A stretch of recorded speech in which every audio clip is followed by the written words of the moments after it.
mainly in hilly areas across the Welsh Hills, parts of the Pennines, for example. There will be some drier and brighter weather around the far north of Scotland once again, perhaps later across East Anglia, but otherwise quite a cloudy day on offer, but staying largely dry. Feeling a little bit warmer too, particularly across the south and southeast. We're looking at highs of around 17 to 18 Celsius. On Wednesday, though, plenty of cloud around, plenty of rain and some showers, these heavy at times, seeing some outbreaks of thunder too. So quite an unsettled day by the time we reach Wednesday. Drier on Thursday, but a little bit cooler, and it looks like we're turning mild, wet and windy again on Friday. So stay tuned for all your details. There will be a light breeze in the morning, leading to a warm front. Boxed heat pumps, sponsors of weather on GB News. There's only luck. Hi there, I'm Michelle Dewberry, and I'm going to take a second to tell you all about my show, Dubes & Co. We start off with the issues of the day. We then bring in both sides of the argument. We get rid of the disrespect, and then you throw me into the mix. And trust me, I'll tell it exactly how it is. And then, of course, the magic ingredient, you at home. We mix it all together, and what have we got? In my opinion, the best debate show in town. Monday to Friday, 6 till 7 on GB News, Britain's news channel. I'm Christopher Hope. And I'm Gloria DiPiero, bringing you PMQ's live here on GB News. Whenever Parliament is in session on a Wednesday at midday, we'll bring you live coverage of Prime Minister's questions. We'll be asking our viewers and listeners to submit the questions that they would like to put to the Prime Minister, and we'll put that to our panel of top politicians in our Westminster studio. That's PMQ's live here on GB News, Britain's news channel. Why go out on a Friday night when Friday night comes straight to your home? Talking about. Join me and my A-team of top pundits. Chemistry tonight is electric. As we tackle the big stories of the day with wit, insight and fearless energy. Man of the people. It's all vibe. Just a filing cabinet on wheels with a tie on. So, order in Friday Night Live with me, Mark Dolan, every Friday at 8, only on GB News, the People's Channel, Britain's news channel. Mark Dolan tonight is your weekend dose of news, debate and entertainment. This sounds like a wild conspiracy theory. Don't miss my big opinion. Mark Meets and my take at 10. Democracy is a funny old thing. And we don't do boring, not on my watch. I just won't have it. Let's go and get another glass of that bubbly. You've earned it. That's Mark Dolan tonight, Saturday and Sunday, 9 to 11, only on GB News, the People's Channel, Britain's news channel.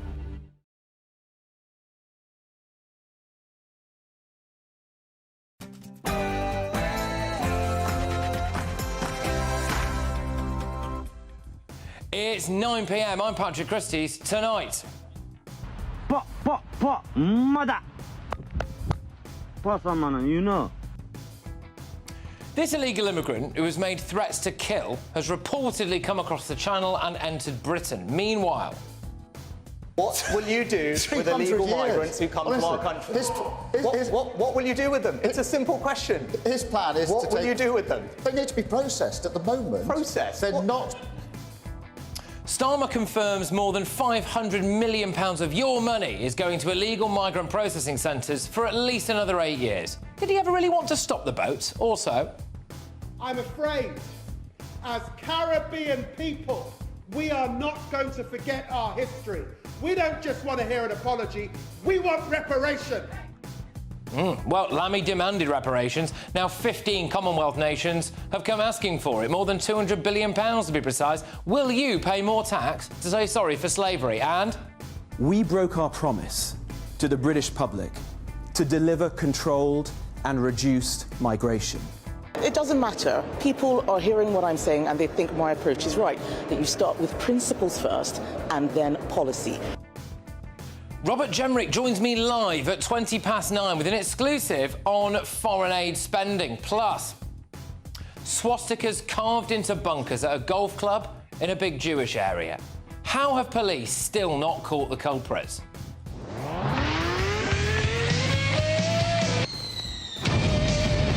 Monarchy, the farewell lost tour. See the ticket. Hyper-woke Australian leaders snub King Charles. Should he tell them to get stuffed? shortly after our final couple has performed. I want to say sorry. It was a silly joke. Yeah, sorry. Strictly Come Dancing scandal. What was that grope all about? On my panel tonight is GB News star Nana Akua. We've got political commentator Andy Williams and the political editor at the Daily Express, Sam Lister. Oh, and I'm going to reveal tonight where in the country I'm going to be doing my freezing cold swim to raise money for friends of the elderly. Sadly, I have to do this because so many pensioners are going to freeze to death in their own homes this winter. We can stop that. Get ready, Britain. Here we go.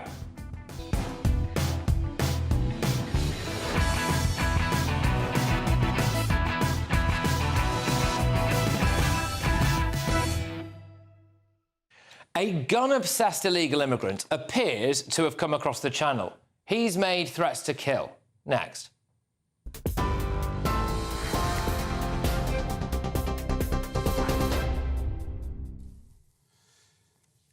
Good evening. The main news from the GB News Centre at 9 o'clock. The US music mogul Sean Diddy Combs is facing fresh allegations of sexual assault, including the offence against a 16-year-old boy. Okay. Sorry about this.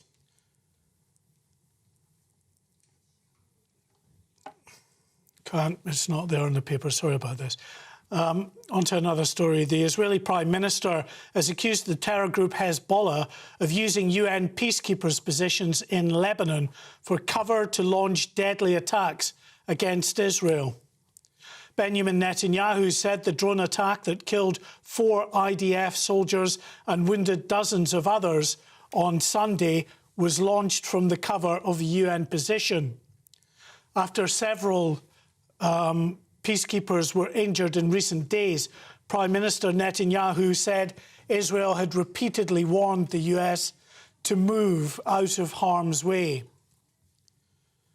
In the north of Lebanon, at least 21 people have been killed in an airstrike on the town of Eitu. Lebanese officials have blamed Israel for the attack, which would signal the first major strike into the Christian-majority northern region since the current conflict began.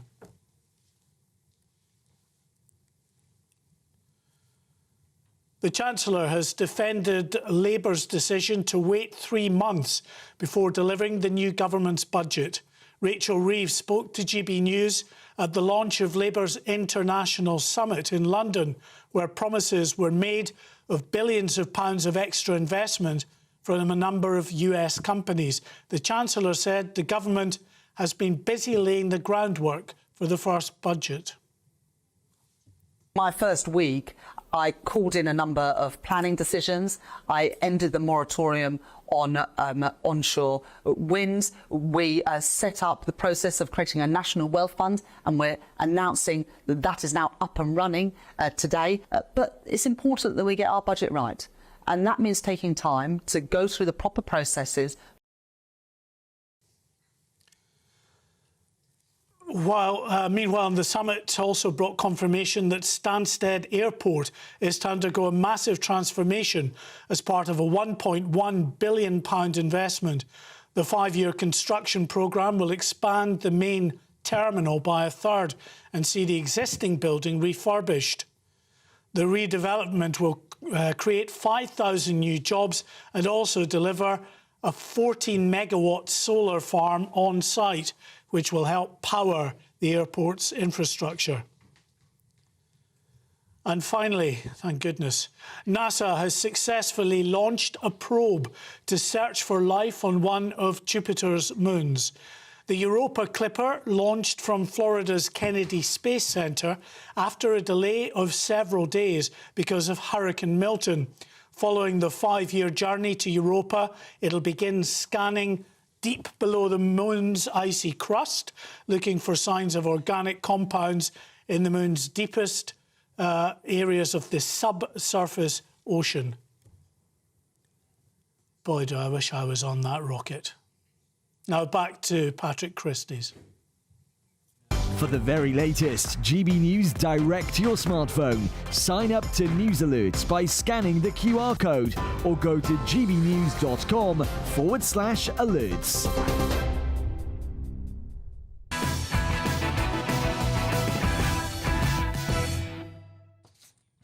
Welcome along to Patrick Christys tonight. Now, we do have some developments that have come to light just in the last few minutes, so I'm going to have to read them out to you, I'm afraid. This is in relation to a gun-obsessed illegal migrant who's made threats to kill. He appears to have arrived in Britain, across the Channel. So this comes on the day that Prime Minister Keir Starmer has revealed that he's accepting at least 8 more years of illegal Channel crossings by making you, the taxpayer, pay more than £520 million for processing centres to keep their doors open. So I believe that we might be able to show you a little bit of footage now, or certainly a picture. This is a guy called Madapasa. There he is. Looks like a lovely chap. Appears to have a Kalashnikov tattoo under his eye there. Quite distinctive, I think you would agree. So he's been releasing TikTok videos of what appears to be his journey across Europe. From Sweden, there were some quite young girls around him, I believe, at one point as well.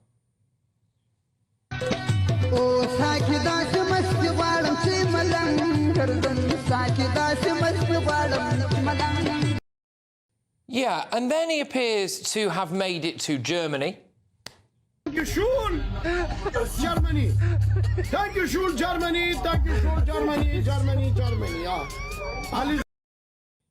And look, hey, according to his TikTok, it then seems as though he managed to get to northern France. They're camping en route, they've got their fire going, their tent up, they're making a series of exceptionally aggressive images. He's telling the world he's about to attempt an illegal crossing of the English Channel, and it's party time. There are some other videos that appear to show him on a beach in northern France. We've chosen not to publish those tonight.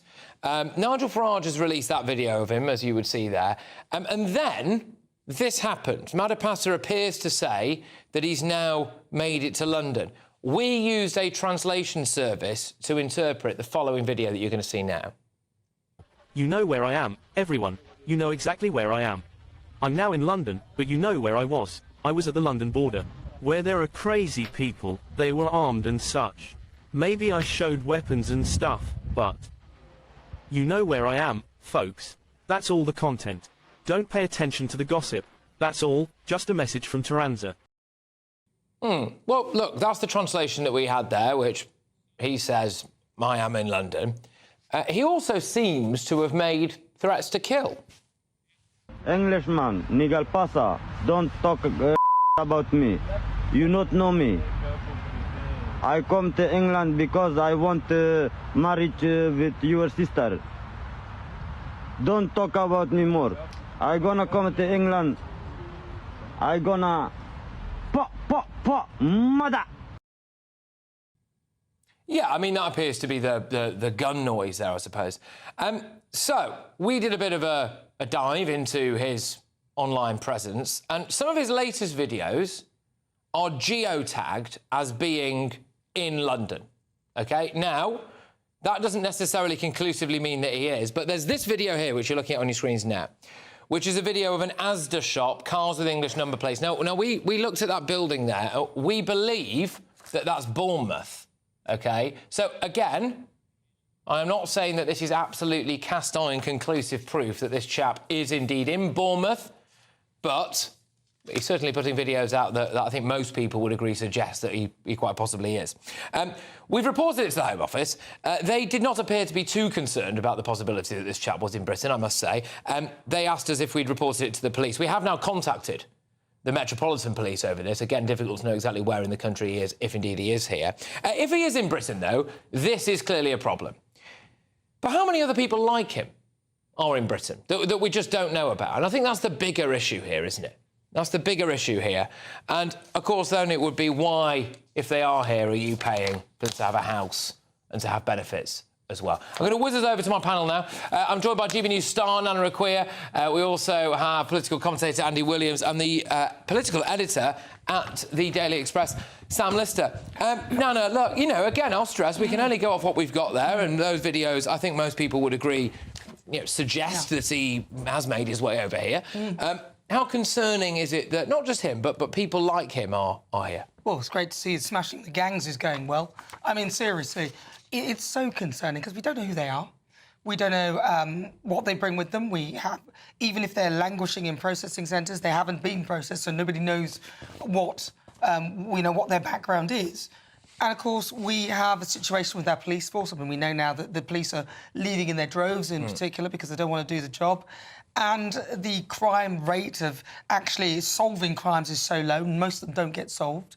So we are not in a fit state to be accepting people who we have not checked out who they are. Yeah. And I'm really, really concerned about this government because they're not... I don't feel they're taking it seriously. Well, 250 million quid, roughly, I think. Sorry, no, 520 million pounds, apologies. 520 million pounds, roughly, to give the processing centres enough money to keep their doors open for around another 8 years would suggest that Keir Starmer has, in a way, taken the knee to the Channel crossings.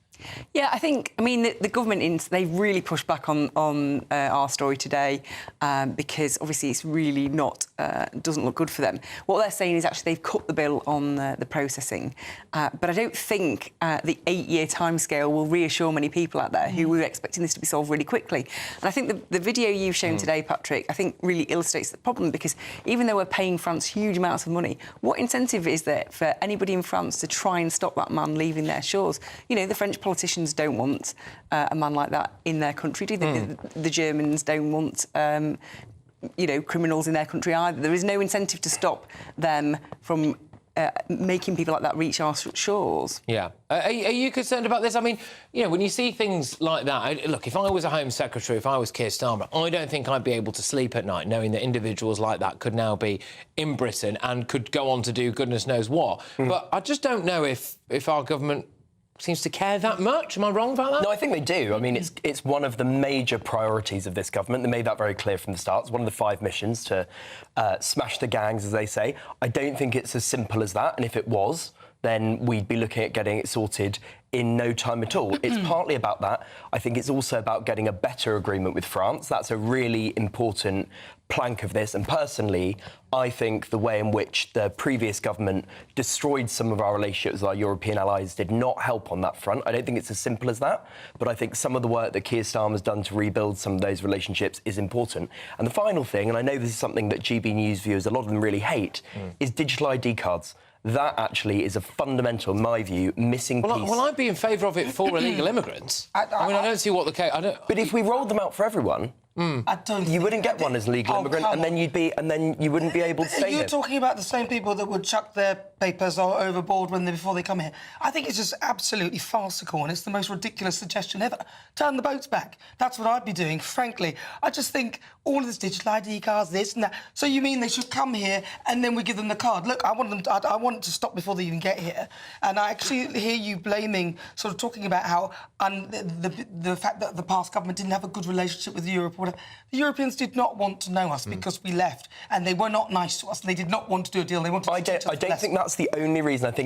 My point is, I think it's complicated. I think there are loads of reasons why it's got to this stage. But, I mean, look at two... but digital ID cards is hard. Well, I think it's part of the solution. Means they're here. Now you're giving them a card so you know that they're here, but so what? Just on that note, Sam, I'll bring you in on this. If this guy has managed to get to Britain, he has been TikToking his journey across Europe, it seems. He's got a lot of followers on TikTok, a lot. Nigel Farage did a video highlighting his movements a few days ago, about 5 days ago. If he has now managed to get a small boat across Britain and just be free to roam, does that not expose just unbelievable security failures? Well, I mean, Keir Starmer told us that he'd invented this great new border command that was going to stop all this stuff. So I'm quite baffled as to how well that's going. You're not going to roll that out in 101 days, Sam.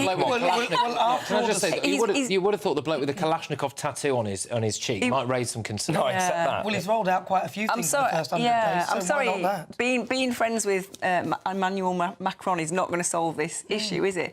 And clearly the Border Command Agency, I mean, yeah, it's only 100 days in, but they've managed to do quite a lot of damage already in 100 days, the Labour government. So, you know, I'd like to see some progress on the things they insist they are going to Let's see, but I think when you're putting a really serious piece of infrastructure, a brand new agency in place, it does take more than a few weeks to do that. Well, we need a number on it. He needs to tell us how long this is going to take, because... Well, 8 years by the looks of it. Yeah, because he ditched Rwanda, even though it was acting as a deterrent. And every time I say that, people go, well, where's your proof? And we've got plenty of videos of Patrick speaking to people who came here who are saying they're not going to come until Keir Starmer gets in power. So there's plenty... We spent 700 million on that and 4 people left. Well, think how much more money you would spend if you allow all these people to keep coming and bringing all their families and everything else like that. And now, that would be a drop in the ocean. Germany wants to use our Rwanda. Exactly. You know, we spent all the money on Rwanda and set everything up. This could, and look, again, I will emphasise, you know, I've been pretty straightforward with everybody watching this programme. You know, those videos that we've played you exist, right? They are out there. He's put it out there. You know, he's geo-tagged himself in London and then done one of what appears to be an Asda in Bournemouth. I'm not there, so I can't go and shake that guy's hand outside an Asda in Bournemouth myself. But, you know, we've got a bit to go off there, and it appears to be that. It could well be a test case, could it not? If indeed he is, and he goes through the asylum process, and we can't deport someone who has been making, you know, the old gun signals and talking about Nigel Farage and seeming to make threats to kill and travel through... If we end up not being able to deport that individual, then I think that is going to lend a huge amount of weight for a lot of people who think that we should leave the ECHR. Well, what about the Albanian guy? I mean, he committed crimes, then he left here, was thrown out, then he came back, and then he's now got a right to a family because of one of the articles in the ECHR. Look, and throughout this process, we're probably going to be paying for any appeals and legal stuff.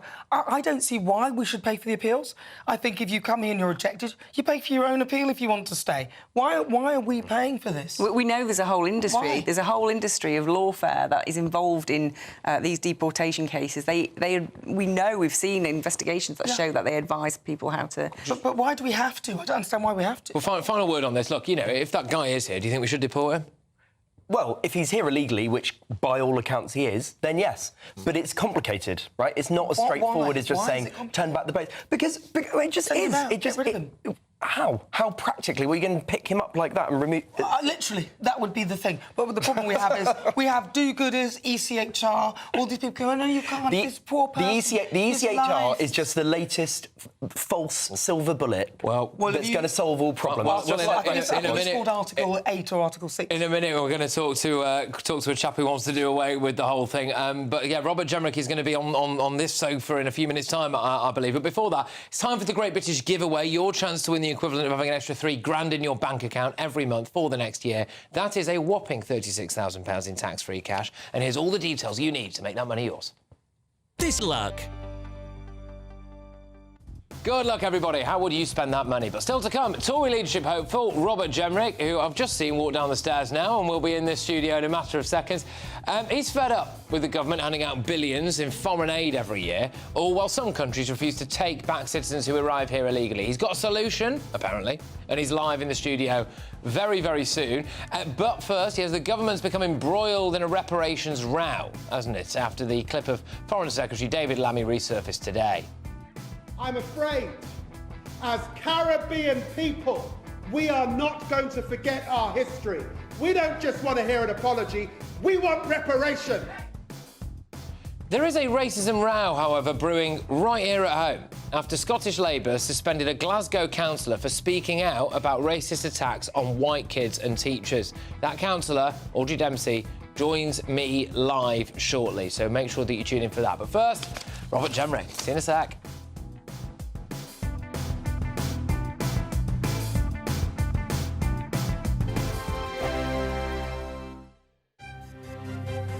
GB News Breakfast. Every day from 6 a.m.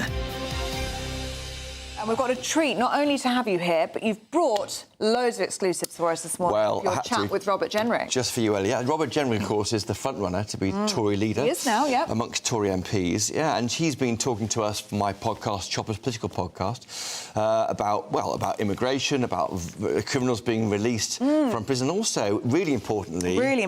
most importantly, some would say. Yeah, biscuits. Now, biscuits. He was, I should explain to viewers, Robert Jenrick, during the COVID pandemic, had to pull together hamper of goods for those isolating, and he put in a special biscuit. Yes. Here's what we had to say on the podcast.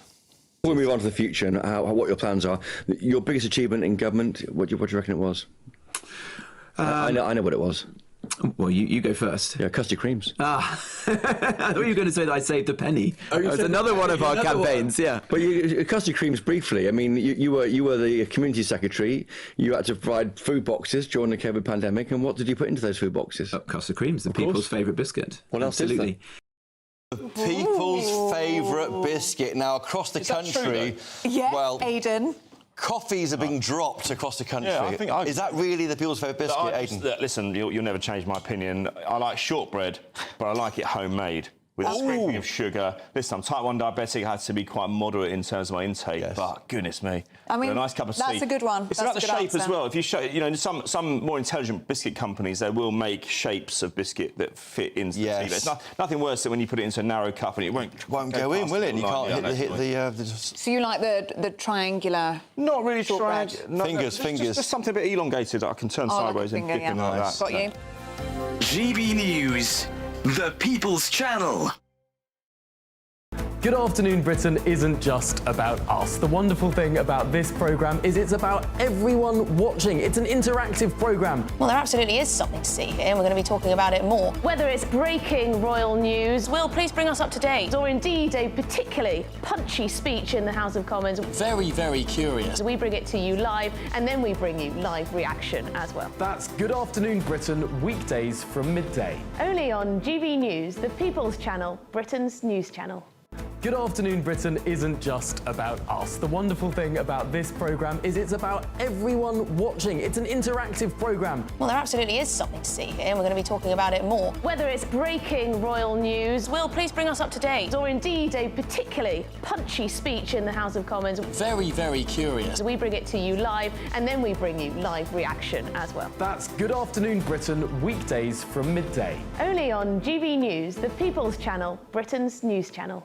Join me, Camilla Tominey, for a frank and honest discussion with those in power that cuts through the spin and gets to the heart of the issues shaping our nation.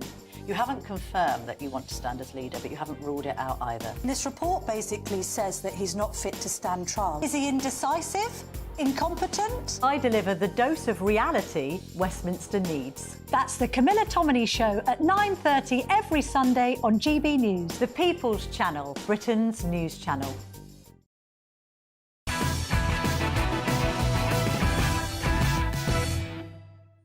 Hello and welcome back to Patrick Christys tonight. We are, of course, only on GB News. Now, coming up, we've got loads of stuff. Does Labour actually have a race problem? Just not perhaps the one that many people in Labour think they do. But first, I'm delighted to be joined now by the Tory leadership candidate and MP for Newark. It's Robert Jenrick. Robert, thank you very much. Welcome to the show. Good evening. Very nice to be back, Patrick. I'm going to start with reparations. So, do you think that Britain should pay a penny to countries like Barbados? This has reared its head today, hasn't it? Yeah, no, absolutely not. Look, I don't think our country has a uniquely bad past. I'm proud of our history and our heritage. We abolished slavery 200 years ago, and we paid a high price for that, as did British sailors who fought on the high seas to protect people and end slavery when other countries continued to perpetuate it. So we should be proud of our history, and we should be looking forward to the future now. Working with allies and partner countries around the world, but not paying reparations. Do you think that David Lammy's position is actually tenable at the moment? Well, I think David Lammy seems to always put other countries' interests first. You know, he's just handed back British territory to Mauritius, an ally of China, compromising a critically important military base. That's a terrible act of self-harm. You know, he is making mistake after mistake. They do say, just to push back on that, they do say that that was started by the Tories. Well, I wish we hadn't even entered into those negotiations. You're absolutely right. That was a mistake then. But I hope that no Conservative government would ever have concluded these negotiations in the way that Lammy and Starmer have just done. Just on something else now, again, you know, is getting a bit of criticism started by the Tories. These processing centres for illegal migrants. So today we get the news that Keir Starmer appears to sign us up for about another 8 years, 520 million quid cost to the taxpayer. Look, Nigel Farage has come out and said, oh, you actually personally set the ball rolling on this. Labour have just seen it through. Would you have kept these processing centres open for another 8 years, do you think? No, absolutely not, because we had a plan to stop the boats. That's the point. What Starmer has done by signing up to this arrangement up to 2036 is to concede that for all his rhetoric and posturing of smashing the gangs, he doesn't have a plan. He doesn't think or even believe that he's going to succeed. He's saying he's going to consign people in this country to years more of illegal migration. I had a very clear plan. It was the one that I ultimately resigned from Cabinet over, which is that if you come here illegally, yes, you'd be detained, but you'd be removed within days from our country, either back home to where you came from or to a safe third country like Rwanda. That is what we need to get back to. Strengthening, not scrapping the Rwanda plan. If I'm lucky enough to lead the party, you know my view, we will do that, and the only way to make that work in practice is to leave the European Convention on Human Rights. Well, in the time that it would take you, conceivably, to leave the ECHR, would you just ignore it in the meantime, do you think? Well, I would not agree to, for example, the Rule 39 injunctions, these late-night pyjama injunctions by unnamed judges. I made that case very clear in Parliament that we must not be accepting that. But I want us to get out of the court as soon as possible. Let's not mess around. That's why I don't think we should spend decades trying to reform the court, as some people do, including some of my opponents in this leadership race. We need to just be honest with the public. We'll never secure our borders whilst we remain within the European Court of Human Rights. So let's end this now and add it to the stable of Conservative policies, win a mandate for change at the next general election, and then get on and do it. And for you, this Tory leadership election now, is it as simple as it's a vote to either leave the ECHR or not, do you think? It is. Let's use this moment as a decision point. It's leave or remain. I'm for leave. If the members of the party vote for me, it will be our party's policy from the 2nd of November onwards that we're leaving the European Court of Human Rights. Get on board with that, aren't they? Well, that's the point of this long leadership election, isn't it? To settle some big policy debates. I don't want to have, you know, a trade in platitudes for a couple of weeks. That achieves nothing. That's a recipe for more infighting and division and further loss of public trust. Let's get on and actually deal with this now. All right, you mentioned public trust there. I think everyone really thinks our tax burden is too high. I think a lot of people think we're spending it in the wrong places as well, actually. I've read with interest something you published earlier, actually. It says, so you think we have a military that's too focused on virtue signalling and it needs to be focused on fighting. I mean, Labour keeps telling us that we're broke, this budget's going to be painful. So what kind of military do you want and how would you fund that? Well, I think we live in very dangerous times and we need to be investing more in our armed forces. So I want us to get up to at least 3% of GDP spent on our armed forces and use that to pay our troops more so we can tackle the retention crisis we have in the armed forces, improve our navy, improve the weaponry and the modern technology like lethal drones that we have available to us, learning the lessons from conflicts like Ukraine. But because I'm a fiscal conservative, I don't want to see the state get bigger. I don't want to see taxes rise. As you say, they are too high already. So I would take money from our international aid budget and spend it on defence. I think that is the way that we can defend the interests of the British people and project power overseas, not by spending money on international aid, often in parts of the world that are richer than parts of our own country. That is not acting in the interest of the British people. And some people say, well, the argument really for foreign aid is it's soft power, that we need to do that. We have certain commitments to certain parts of the world. Do you just not buy that? I'm very sceptical about many of these economic development projects, often in parts of the world that are well off, like India. We shouldn't be spending money there. And most importantly, though, in difficult decisions, let's spend money on the actual direct interest of the British people, which is keeping us safe.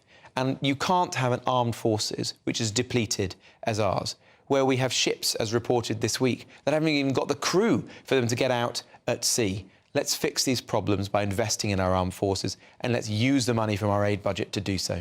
And one of the things I wonder about is whether or not people are keen to fight for this version of Britain. And when you see things, certain things, like an article that's doing the rounds today, that supposedly they are thinking of imposing not Black History Month in schools, but having it like across the syllabus as a mandated thing, across the syllabus as a mandatory form of education. Now, nothing wrong entirely, of course, about learning about Black history or anything, but that tends to go hand in hand, I think, for sometimes about people who want to talk Britain down. So under your leadership, if you did become Prime Minister, would you do things like ban having mandated Black History Month lessons in schools, do you think? Look, I don't think we should be denigrating our history and our culture. I think we are so lucky to live in this country, and we have been handed from our forebears unparalleled national identities: British, Scottish, Welsh, Northern Irish, English, and we should be trying to hand those on to the next generation. I want my 3 young girls to be taught in school our history and our heritage, to celebrate it, not to denigrate it and demean it. And some of the things that are happening today in our schools are just wrong. We need to be weeding that out. Like what? Well, far too often our children are taught about the things that went wrong in our history. They're taught to think that we are in a uniquely bad country. That's not right.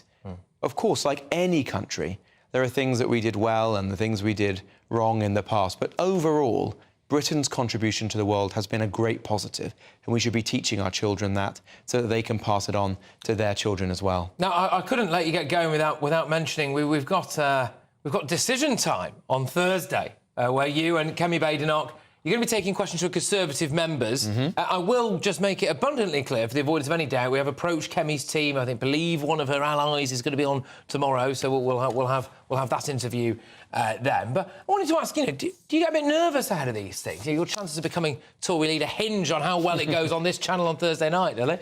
Look, well, I haven't done a debate like this in the past, but I'm looking forward to it. I know that Chris Hope will compare it very impartially, and it'll be great to be here, to be taking questions.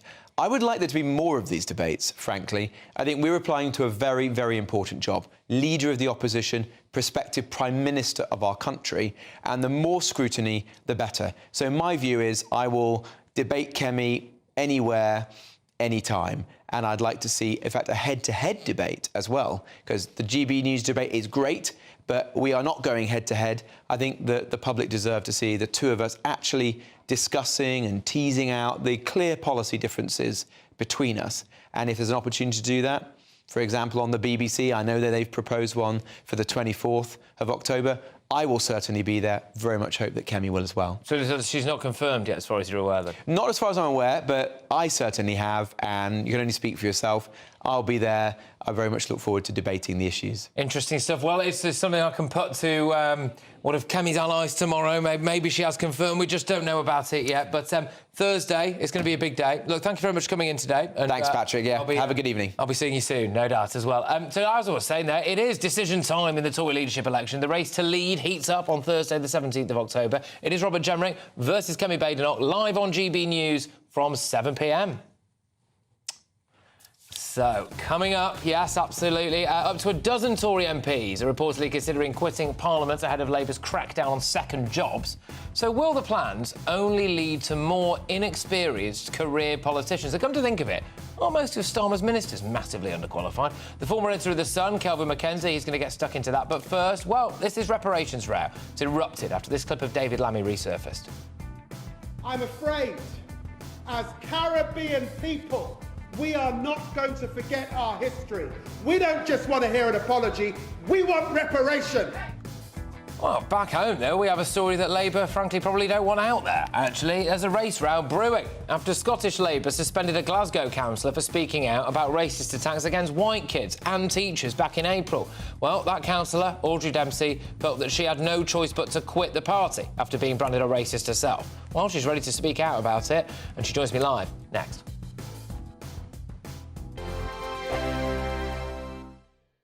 Hello, good evening and welcome to your GB News weather update from the Met Office.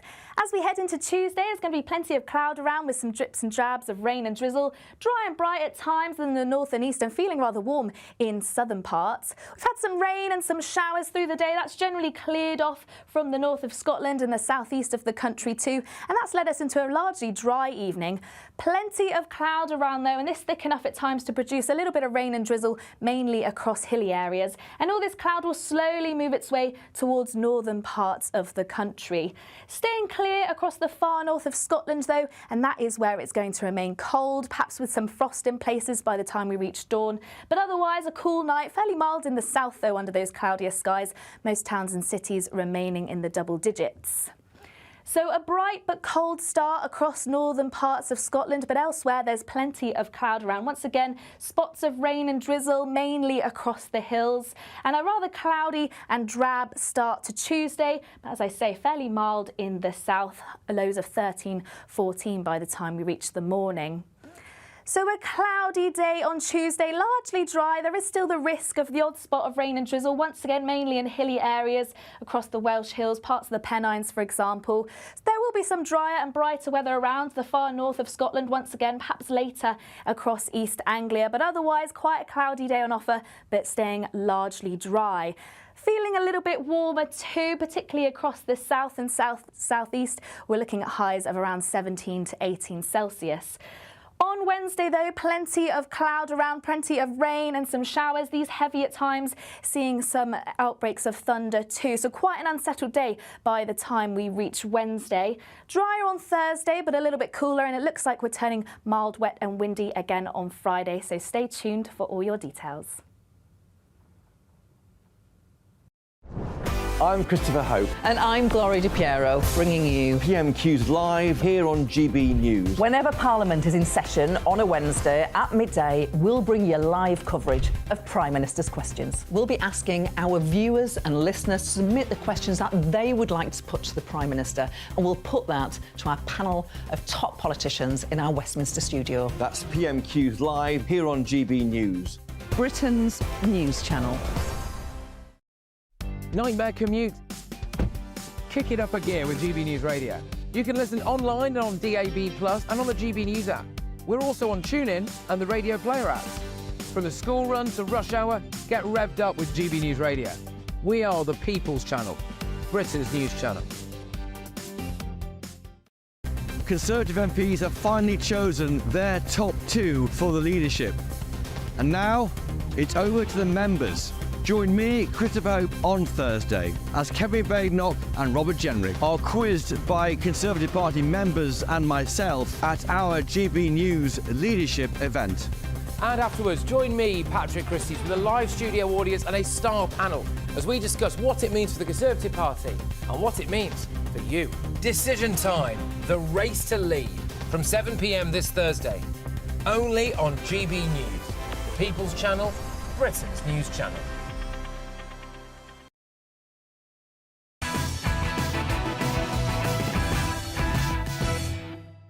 Welcome back to Patrick Christys Tonight. So coming up, will the government's clampdown on second jobs leave the country worse off? And were they right to snub Elon Musk? Wasn't it a little bit petty? Musk versus Starmer on Twitter and then no Musk at this business summit. But anyway, first though, Keir Starmer has been forced to rule out that the UK will be paying reparations to Caribbean nations at a next week's Commonwealth Heads of Government meeting where 14 member states are going to push Starmer and, crucially, Foreign Secretary David Lammy on the issue. Well, speaking of Lammy, he made his feelings about reparations crystal clear in 2018.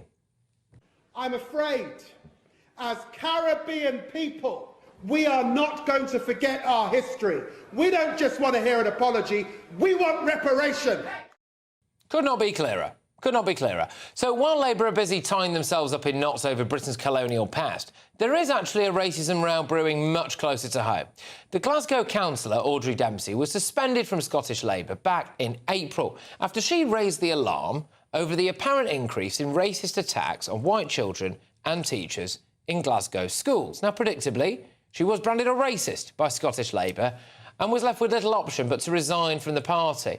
I'm very pleased to say that Audrey joins us now. Thank you very, very much for coming on the show. It's great to have you on the show.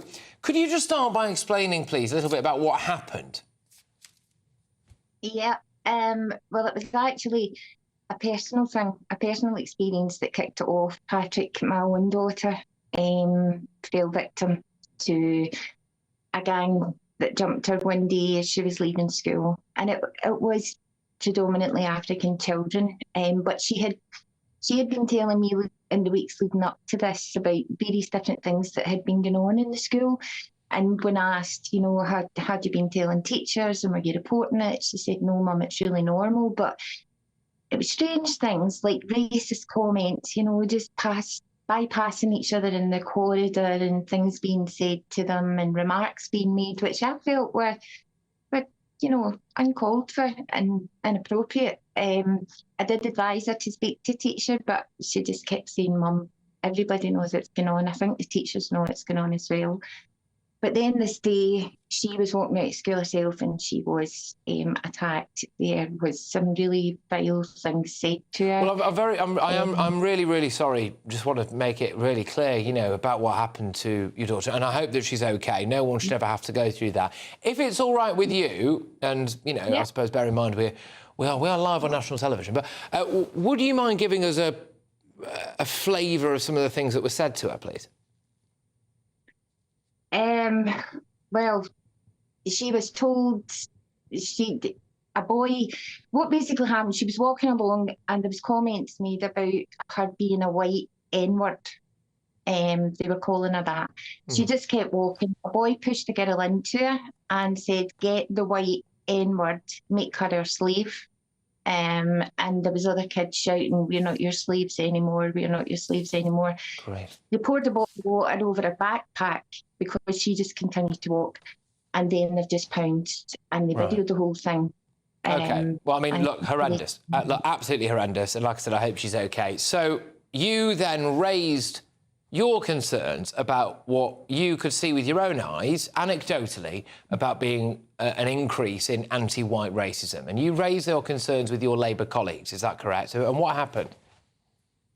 Well, I had seen, there was a couple of colleagues that I had a kind of friendship with, and I had sent them the video and explained what had happened and sent it to a member in the leadership. And initially they wanted me to go to the press, and I said no. I didn't want the press to deal with it because I felt at that time I had to protect her. She still had to go to school the next day and continue on at school after that. But I knew this had to be addressed, so I said I would prefer to address it at full council. Submitted my question to the group. I couldn't attend the meeting where the group discussed it for the first time because I had another meeting. But I was visited by the business manager at my charity later that day, and he said that the group were not happy with the question. It wasn't PC enough. He used the term, it was through Tommy Robinson, and could he change the word white to black? And I said no. Right, OK. And then you felt you were in a position where you had to resign. Just linking it really to what we're seeing at the moment, which appears to be an obsession with Britain's colonial past from the likes of our Foreign Secretary and conversations about reparations, etc. Do you actually think that the Labour Party has a blind spot when it comes to racism against white people? I don't really know. I think, to be perfectly honest with you, Patrick, being tied into any party, I have just found that you have to go with the hierarchy. It's as simple as that. You have to go with their lead. I personally know there are councillors there, there are individuals there who do not share the same kind of views, and they do not believe, and I think that was probably the most hurtful thing for me at the time, was that people that I knew who believed in what I had said and didn't believe in the way Labour had handled it wouldn't come out publicly. They would message me privately, they wouldn't come out publicly because they simply can't go against the whip. That's just the way it is. Well, it says, but I think you look with absolute respect. You've been very, very diplomatic about it, and I commend you for that. But the fact is, there was a whip in place, it appears, over that, and I think that says volumes, doesn't it? Look, can I just say thank you very much for coming on and for talking out about it. And I do know that a huge amount of our viewers and listeners will have, resonated with what you had to say, and be very grateful that you have come out and stuck your head above the parapet. So I do wish you all the best, and your daughter as well. And I hope that things improve for you north of the border. Up there. You take care. All right, so we contacted Scottish Labour for a response to Audrey's claims, but we did not receive a reply. Interesting, that, isn't it? Coming up, well, David Lammy, as you were hearing a bit about there, he has been causing trouble, hasn't he? I'm afraid, as Caribbean people, we are not going to forget our history. We don't just want to hear an apology, we want reparation.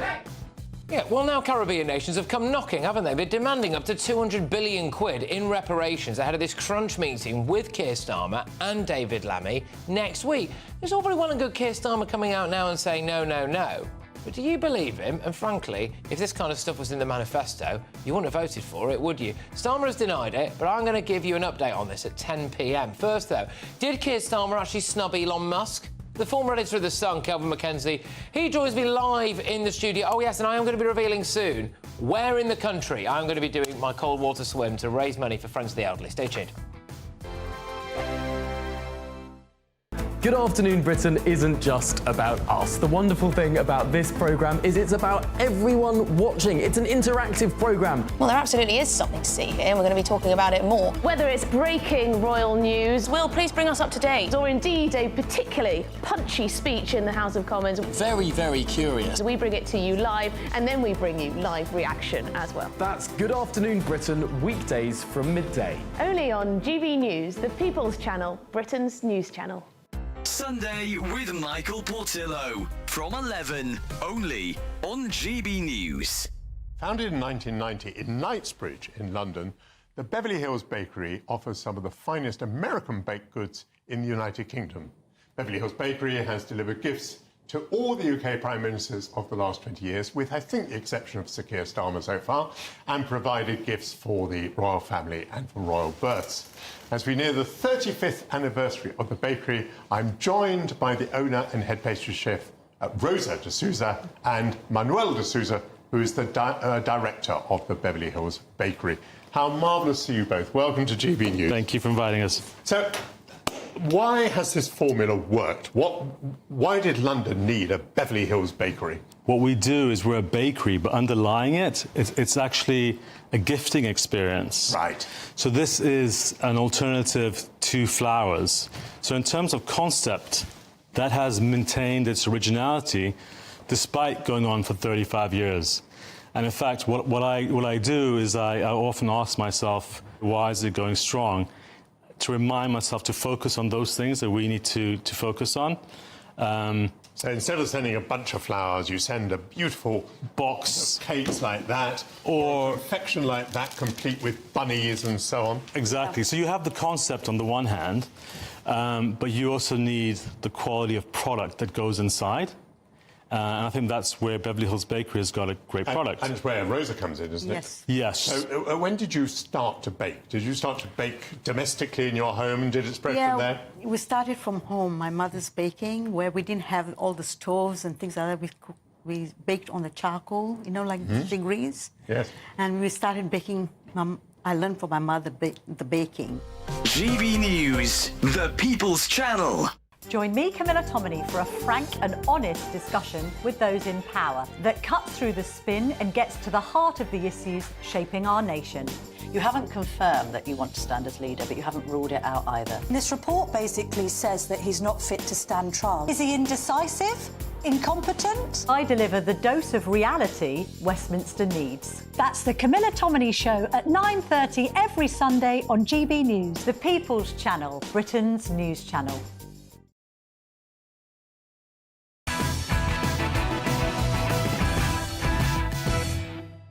Welcome back to Patrick Christys tonight. Coming up, we're going to have that big chat about whether or not you want to pay any more of your hard-earned money to say sorry for slavery that you had absolutely nothing to do with. But anyway, it's time to get Great Britain back again. Those are the words of the Prime Minister as he made his case for investment in the UK at his first International Investment Summit. He hosted hundreds of global business executives in London. But it was one man's absence that grabbed the headlines. The government was forced to deny that the CEO of X and Tesla and other things as well, SpaceX, Elon Musk, wasn't invited to the summit. Well, since the summer riots, Musk has become an outspoken critic of Starmer. Speaking to GB News yesterday, the Business Secretary Jonathan Reynolds brushed off suggestions that he was snubbed. We've got 300 of the most significant investors, business figures, world investors coming to the UK. I don't think it's right to say why a given person may or may not be invited. I mean, you will know the big Tesla investment has gone to Germany in terms of the Gigafactory, so there'll only be one of those in Europe. And I am really excited and confident by the people who are coming, people who can make decisions that will bring significant amounts of capital to the UK. often wonder what business does he ever run. But anyway, Kelvin joins me now, the former editor of The Sun. What do you make of this Musk snub? Well, of course, now they're saying, so they roll out a couple of middle-ranking ministers to say that there was never any question of him being banned. Let me just say that to have an industrial, global kind of magnet of the great business people of the world and not have Musk there. Musk is the Da Vinci of our time. A fantastic man. After all your viewers would have seen this rocket actually take off, break up, and then come back like a knife in a sleeve. I was sitting there watching this thinking, I must be watching Star Wars. That was Elon Musk, who, by the way, it took 50 billion to make Saturn. 6 years later, he does that, which is 10 times a Saturn, for 5 billion. He is a phenomenon. We needed him here. Right? He says something disobliging about the UK. I didn't agree with him. There wasn't going to be civil war over the riots. But I did agree with him about one thing. That Facebook lady getting 15 months, I thought was a disgrace. When there are people walking into Sainsbury's and Waitrose, bashing the hell out of people behind the counter. And when those people appear in court, what do they get? They get some conditional discharge. Things are wrong in this country in the judicial system, and Starmer was particularly responsible for the crackdown. So this 53-year-old lady is doing 15 months. Normally, you'd have to half kill somebody to get 15 months for anything. So Elon Musk is a fantastic entrepreneur. In his spare time, in his side pocket, he is running a £40 billion business called Twitter, or X.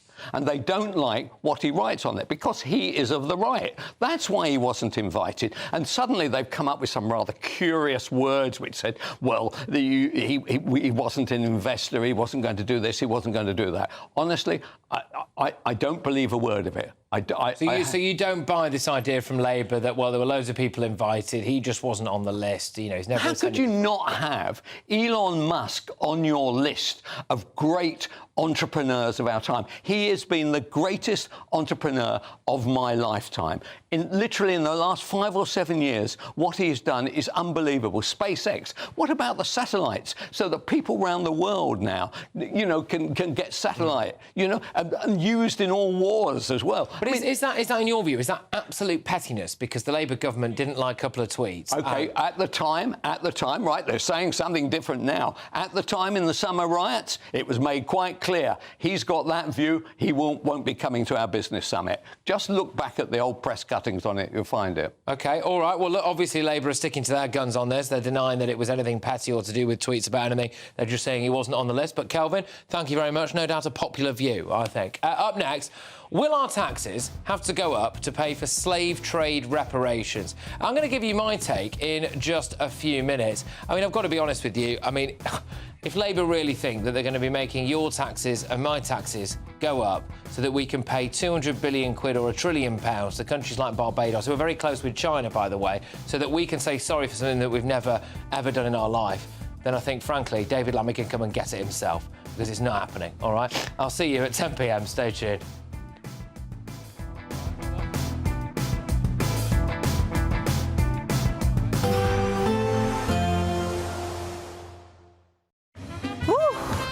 A chilly start will give way to a lovely, warm afternoon. Boxed heat pumps, sponsors of weather on GB News.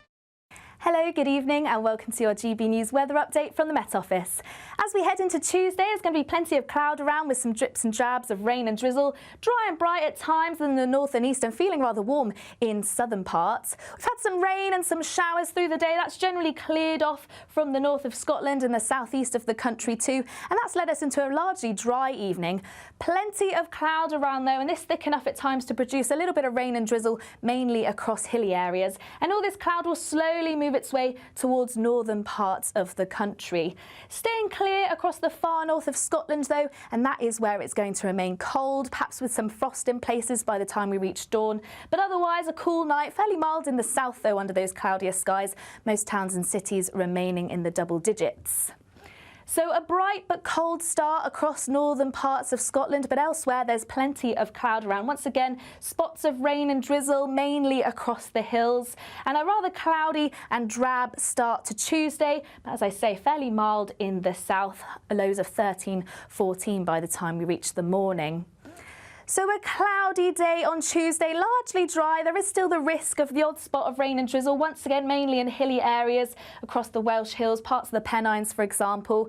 There will be some drier and brighter weather around the far north of Scotland, once again, perhaps later across East Anglia, but otherwise quite a cloudy day on offer, but staying largely dry.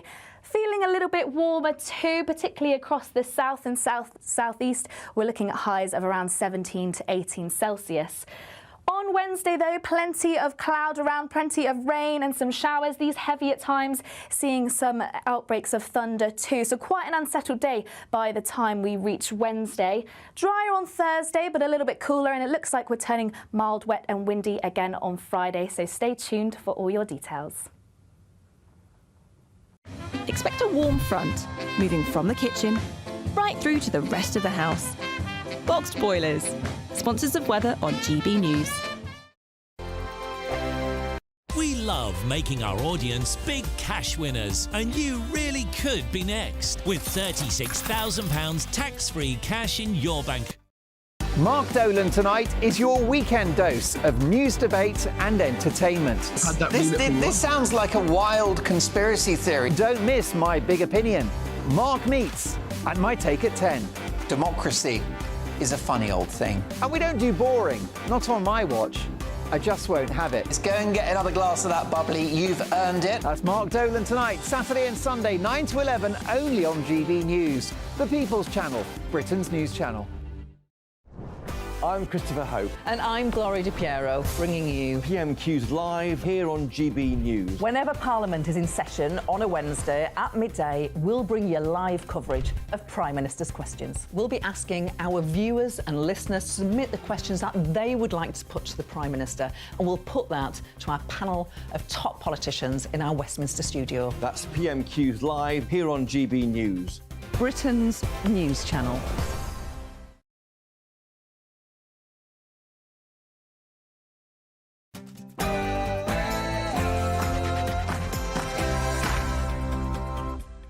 It's 10 p.m. I'm Patrick Christys. Tonight, I'm afraid, as Caribbean people, we are not going to forget our history.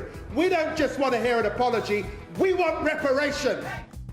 well, David Lammy demanded reparations, and now 15 Commonwealth nations want you to pay at least £200 billion. Will you pay more tax to say sorry for slavery? And mother. You know. that is the illegal migrant who made threats to kill and has reportedly now come across the channel and entered Britain. Plus, swastikas carved into bunkers at a golf club in a big Jewish area. How have police still not caught the culprit?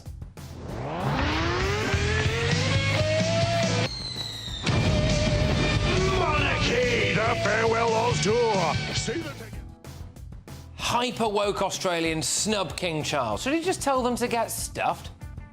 Shortly after our final couple has performed. I want to say sorry, it was a silly joke. Yeah, sorry.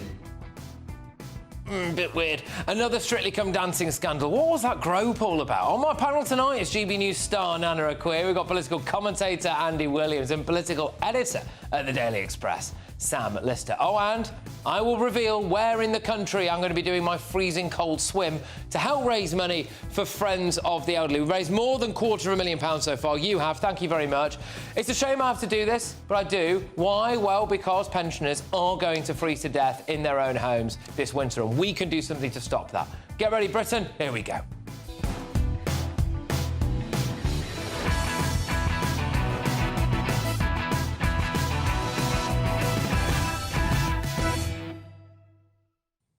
If David Lammy asked for reparations, I'd tell him to get lost. Next.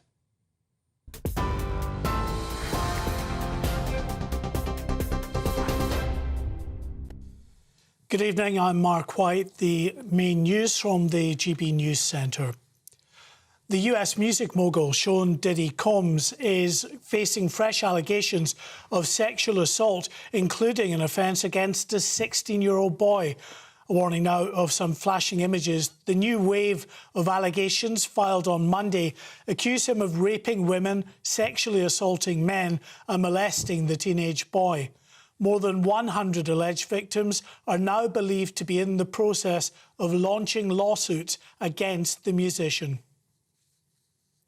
The Israeli Prime Minister has accused the terror group Hezbollah of using UN peacekeeping positions in Lebanon for cover to launch deadly attacks against Israel. Benjamin Netanyahu said the drone attack that killed 4 IDF soldiers and wounded dozens of others on Sunday was launched from the cover of a UN position. After several peacekeepers were injured in recent days, Prime Minister Netanyahu said Israel had repeatedly warned the UN to move the troops out of harm's way. In the north of Lebanon, at least 21 people have been killed in an airstrike in the town of Eitu. Lebanese officials have blamed Israel for the attack, which would signal the first major strike into the Christian-majority northern region since the current conflict began. The Chancellor has defended Labour's decision to wait 3 months before delivering the new government's budget. Rachel Reeves spoke to GBNews at the launch of Labour's International Investment Summit in London, where promises were made by a number of US companies of billions of pounds of extra investment. The Chancellor said the government has been busy laying the ground for the first budget. My first week, I called in a number of planning decisions. I ended the moratorium on onshore wind. We set up the process of creating a national wealth fund, and we're announcing that that is now up and running today. But it's important that we get our budget right, and that means taking time to go through the proper processes. Meanwhile, the summit brought confirmation that Stansted Airport is to undergo a massive transformation as part of a £1.1 billion investment. The 5-year construction programme will expand the main terminal by a third and see the existing building refurbished. The redevelopment will create 5,000 new jobs and also deliver a 14-megawatt solar farm on site, which will help power the airport's infrastructure. And finally, NASA has successfully launched a probe to search for life on one of Jupiter's moons. The Europa Clipper launched from Florida's Kennedy Space Center after a delay of several days because of Hurricane Milton. Following the 5-year journey to Europa, it'll begin scanning deep below the moon's icy crust, looking for any signs of organic compounds in the moon's deep subsurface ocean. And you're right up to date with the headlines. We're back in an hour now. It's back to Patrick Christys. For the very latest GB News direct to your smartphone, sign up to News Alerts by scanning the QR code or go to gbnews.com/alerts.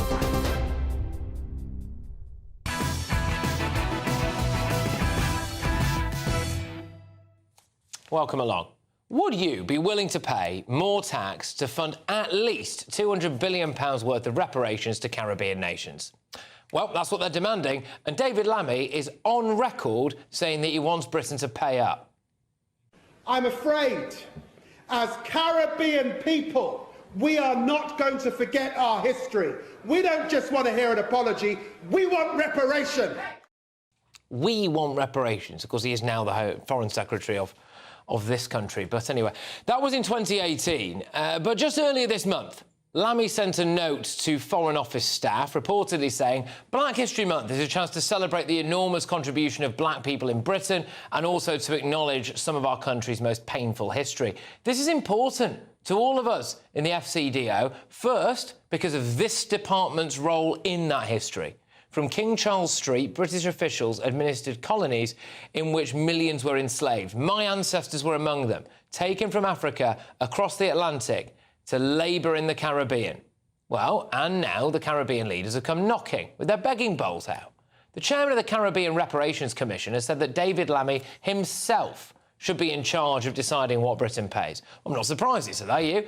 Academics and lawyers have claimed that the reparations bill owed by Britain for its part in the slave trade could be worth anything, hold on to your hats here, from £206 billion to £19 trillion. Yep. If Labour had put paying reparations in their manifesto, would they have won the election? No. We have the highest tax burden in modern history. We're already paying for hundreds of thousands of illegal immigrants. We are a hotspot for legal immigration. I think we've paid our dues to the world several times over, don't you? Do you want to be part of any more cash giveaways? Nobody alive today is responsible for the wrongs of the past. Britain is, however, responsible for stopping the wrongs of slavery as well. And this is the vital point. It is not about Britain paying reparations. It would mean that current British taxpayers fork out. And why should we? Will we have to go to Scandinavian countries asking for reparations for Viking invasions? No. Barbados is a key ally of China. The Chinese commit genocide against Uyghur Muslims, and it's a hotspot for modern slavery. Why don't Barbados care about that? It's almost like they just want our money, isn't it?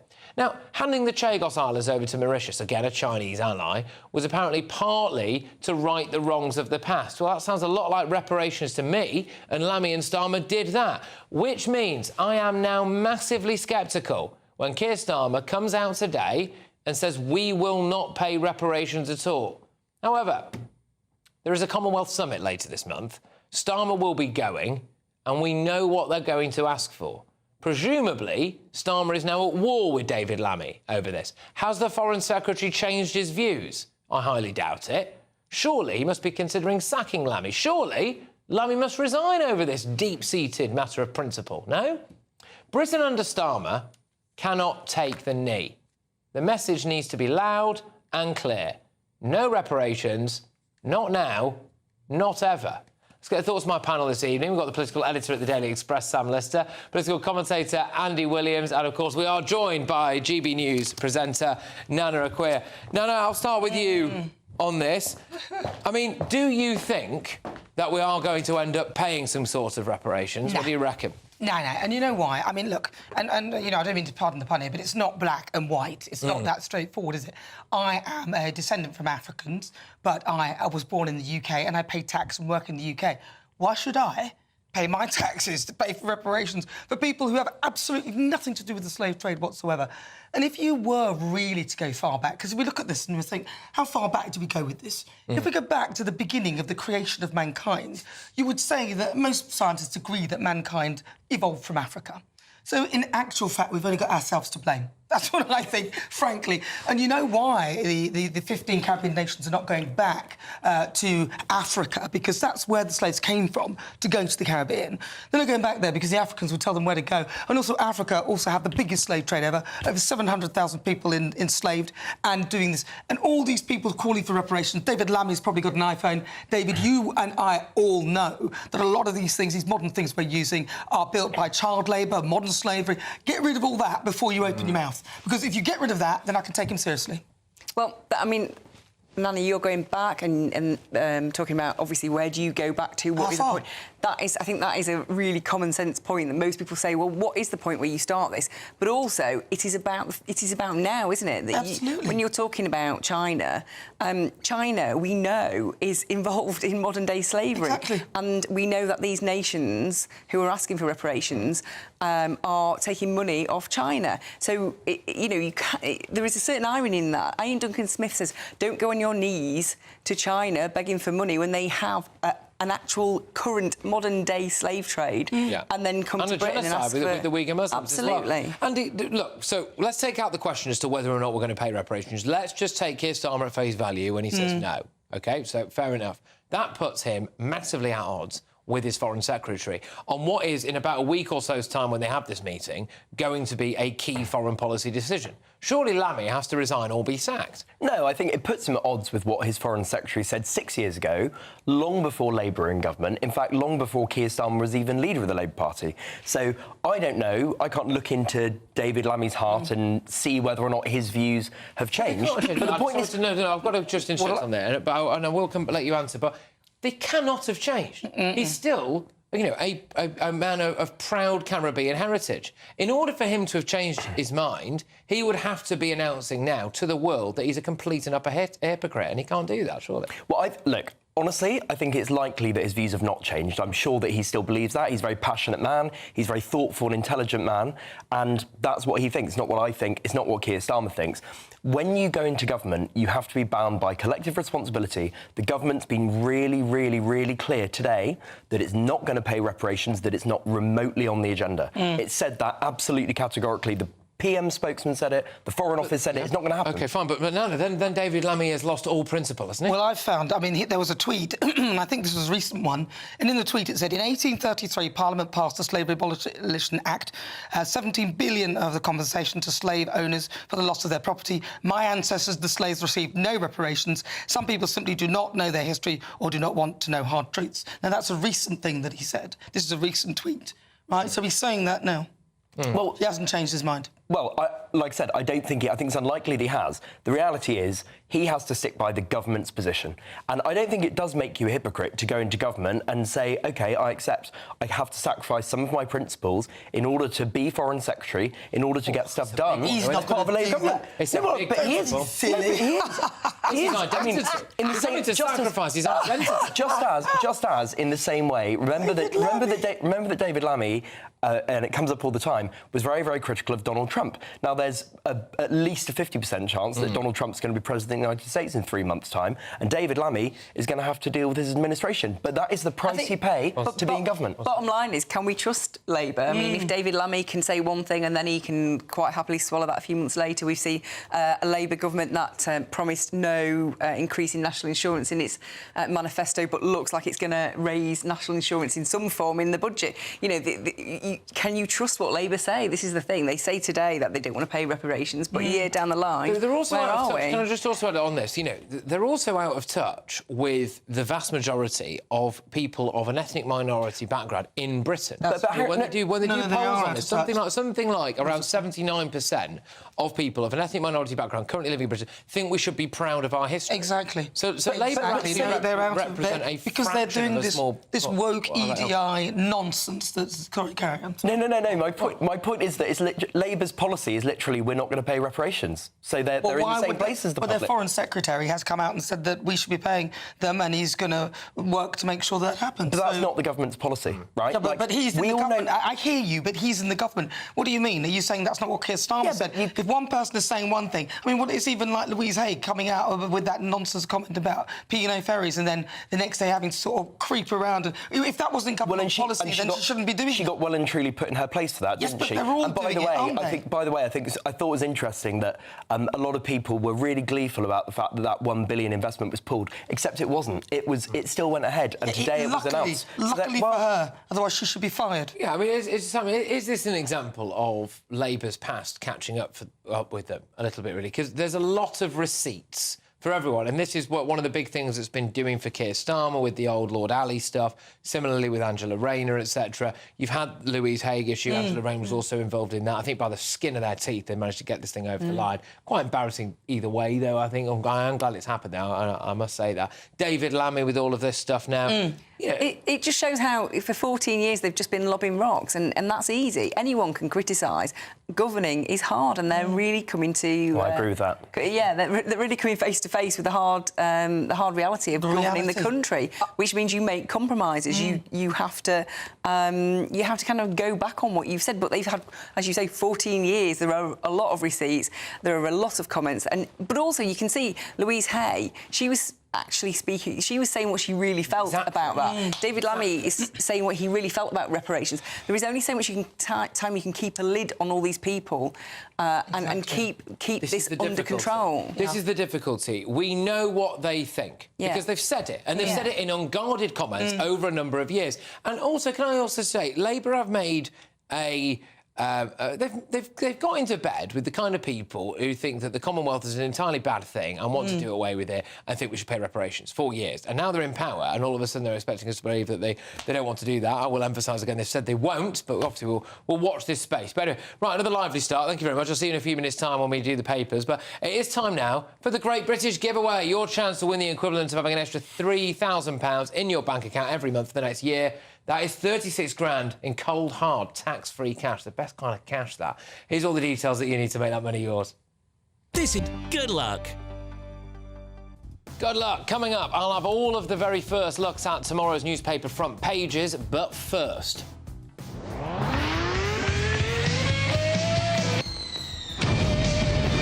Monarchy, the farewell Oz tour. See the ticket. So King Charles jets down under for a 6-day royal tour on Friday, but he's been snubbed by a procession of hyper-woke Australian politicians after they rejected invites to meet him during this trip. Frankly, was the future of the monarchy down under in jeopardy? Should he tell them to get stuffed? Maybe they can go for a walkabout. You know, anyway, I'll go live to Australia for the Inside Track next. Stay tuned.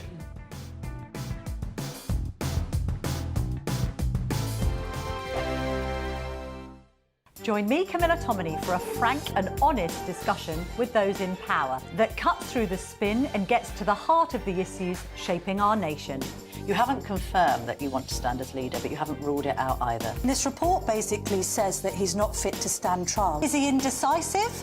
Incompetent? I deliver the dose of reality Westminster needs. That's the Camilla Tominey Show at 9:30 every Sunday on GB News, the People's Channel, Britain's news channel.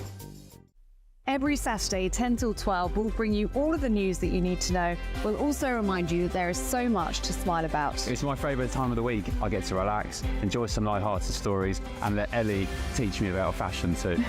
That's Saturday Morning Live, every Saturday, 10 till 12. Only on GB News, Britain's news channel.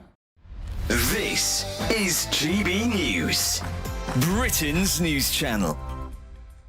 Catherine Richards and Jake Singleton-Hill featured on the reality show Love is Blind. Well, Catherine and Jake are joining us now in the studio for Saturday Morning Live. Thank you very much for joining us. And this is perhaps not the end result that people might have thought that they'd be seeing at this point, because you were both on the show, but you didn't fall in love in the pods, did you? No, we didn't. I rejected him. You guys look great together. Yeah. Very happy as well. It seemed like you guys were really strong, and it almost seemed like Freddie, after he admitted to you that he'd cheated in the past... I actually respected the fact that he told me up front. I didn't even want to have that conversation, obviously. That was a conversation that we got told to talk about. And I respected his decision, but I think he felt that I was holding this grudge towards him that she really doesn't like, and which was not, and he knew this, because off camera we had many conversations where I was like, thank you for owning up, like, we can just move on from this. But if anything, I think he just felt guilty the whole entire time, and he put that on me, which is fine, but yeah, there's obviously a lot that people don't see. So for viewers who don't know, Love is Blind is where you go and seek love and romance, but you don't see who you're speaking to, right? No. So, Jake, why did you go on the show? My parents actually met in a very similar way.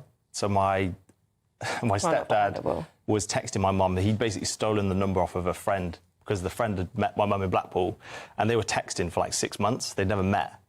So that premise of how they got together and the marriage that they had was stunning. And to build a relationship not based on looks before you met, I just found that just incredible. So do you believe in that concept? Is it lust or love at first sight? It's weird. It's a bit of both. I think, it's definitely a bit of both. And I always say, as you get older, your looks will change, but your personality will stay the same. GB News, the People's Channel. Conservative MPs have finally chosen their top 2 for the leadership. And now, it's over to the members. Join me, Christopher Hope, on Thursday as Kevin Badenoch and Robert Jenrick are quizzed by Conservative Party members and myself at our GB News leadership event. And afterwards, join me, Patrick Christys, with a live studio audience and a star panel as we discuss what it means for the Conservative Party and what it means for you. Decision time, the race to lead, from 7 p.m. this Thursday, only on GB News, the People's Channel, Britain's news channel.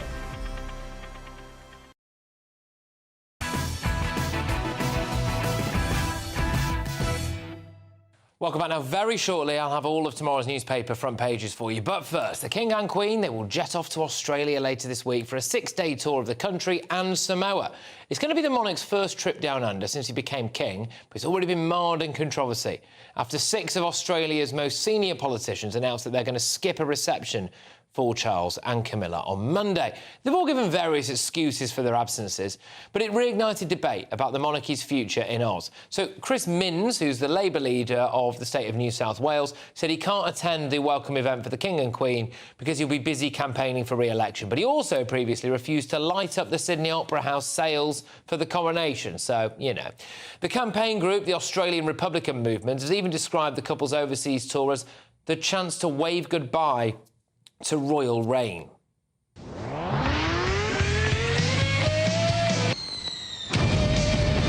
Monarchy, the Farewell Oz Tour. See them together for the ultimate bon voyage. Ultimate! October 18 to 23, in person and on your money.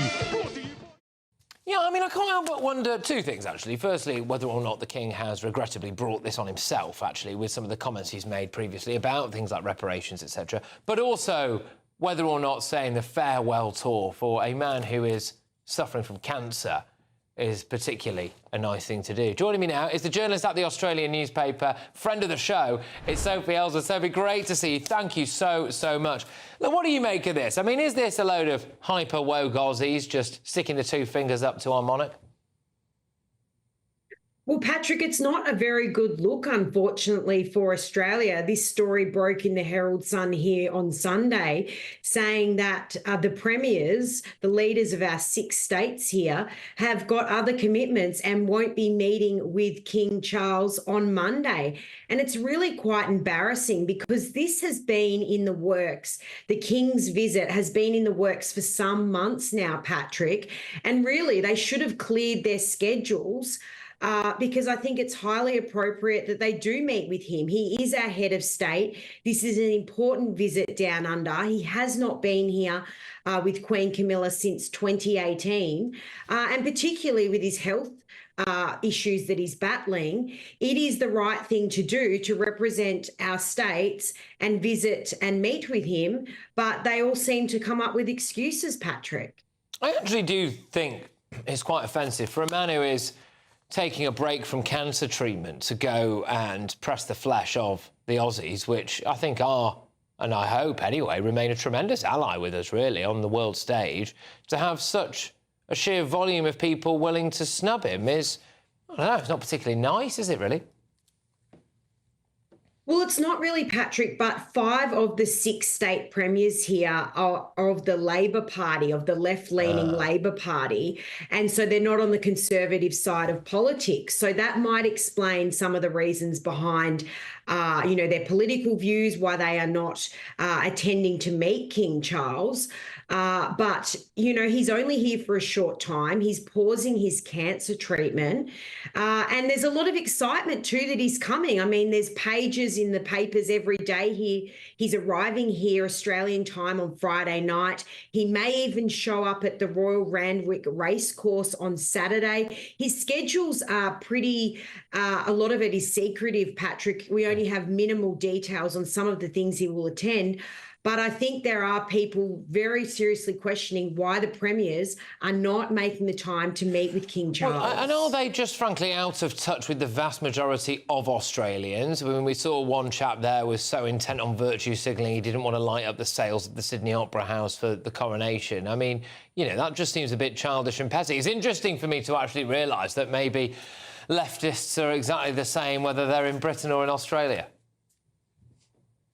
Well, Patrick, there's surveys and surveys. There was one in the News Corp papers here just on the weekend, which showed a majority of Australians support remaining, part of the Commonwealth, part of the monarchy.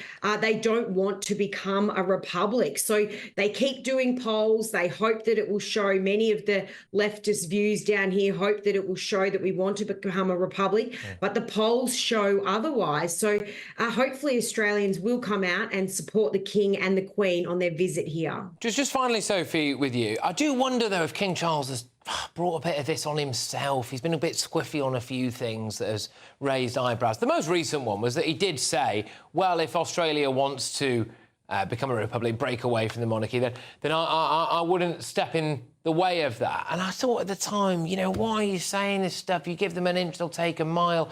How have they reacted to that? Have they just seen this now as carte blanche to crack on with it?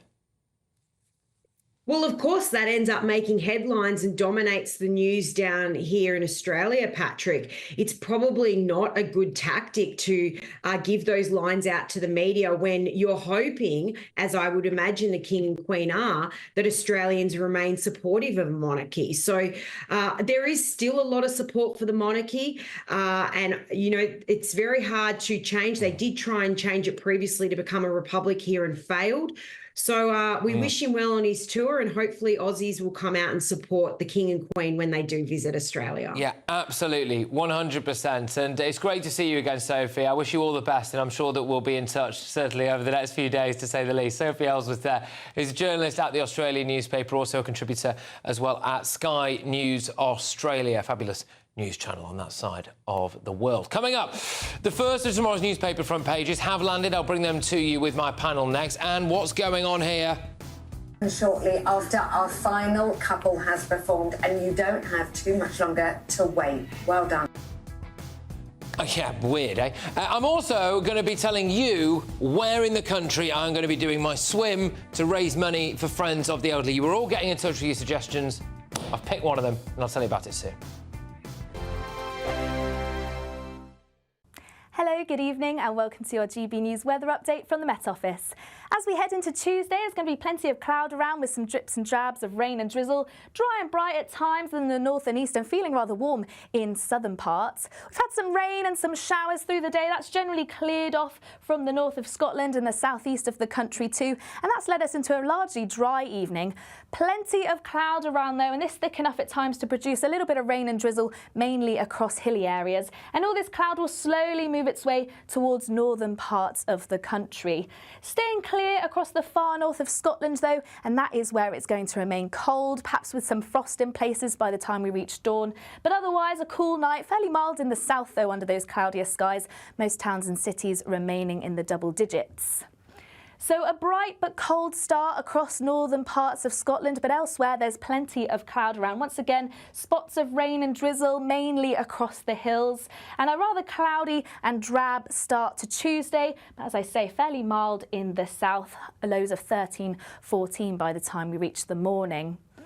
So a cloudy day on Tuesday, largely dry. There is still the risk of the odd spot of rain and drizzle, once again mainly in hilly areas across the Welsh Hills, parts of the Pennines for example.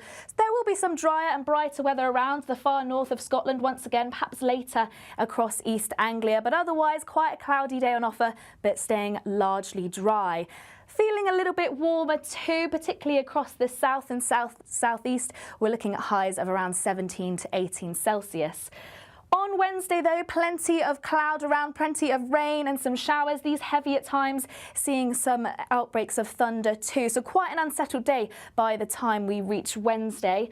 Drier on Thursday, but a little bit cooler, and it looks like we're turning mild, wet and windy again on Friday. So stay tuned for all your details. Weekdays on GB News. Wake up to breakfast every day from 6 a.m. Followed by Britain's newsroom at 9:30. At noon, it's Good Afternoon Britain. Followed by Martin Daubney from 3 p.m. Only on GB News, the People's Channel, Britain's news channel. Nightmare commute?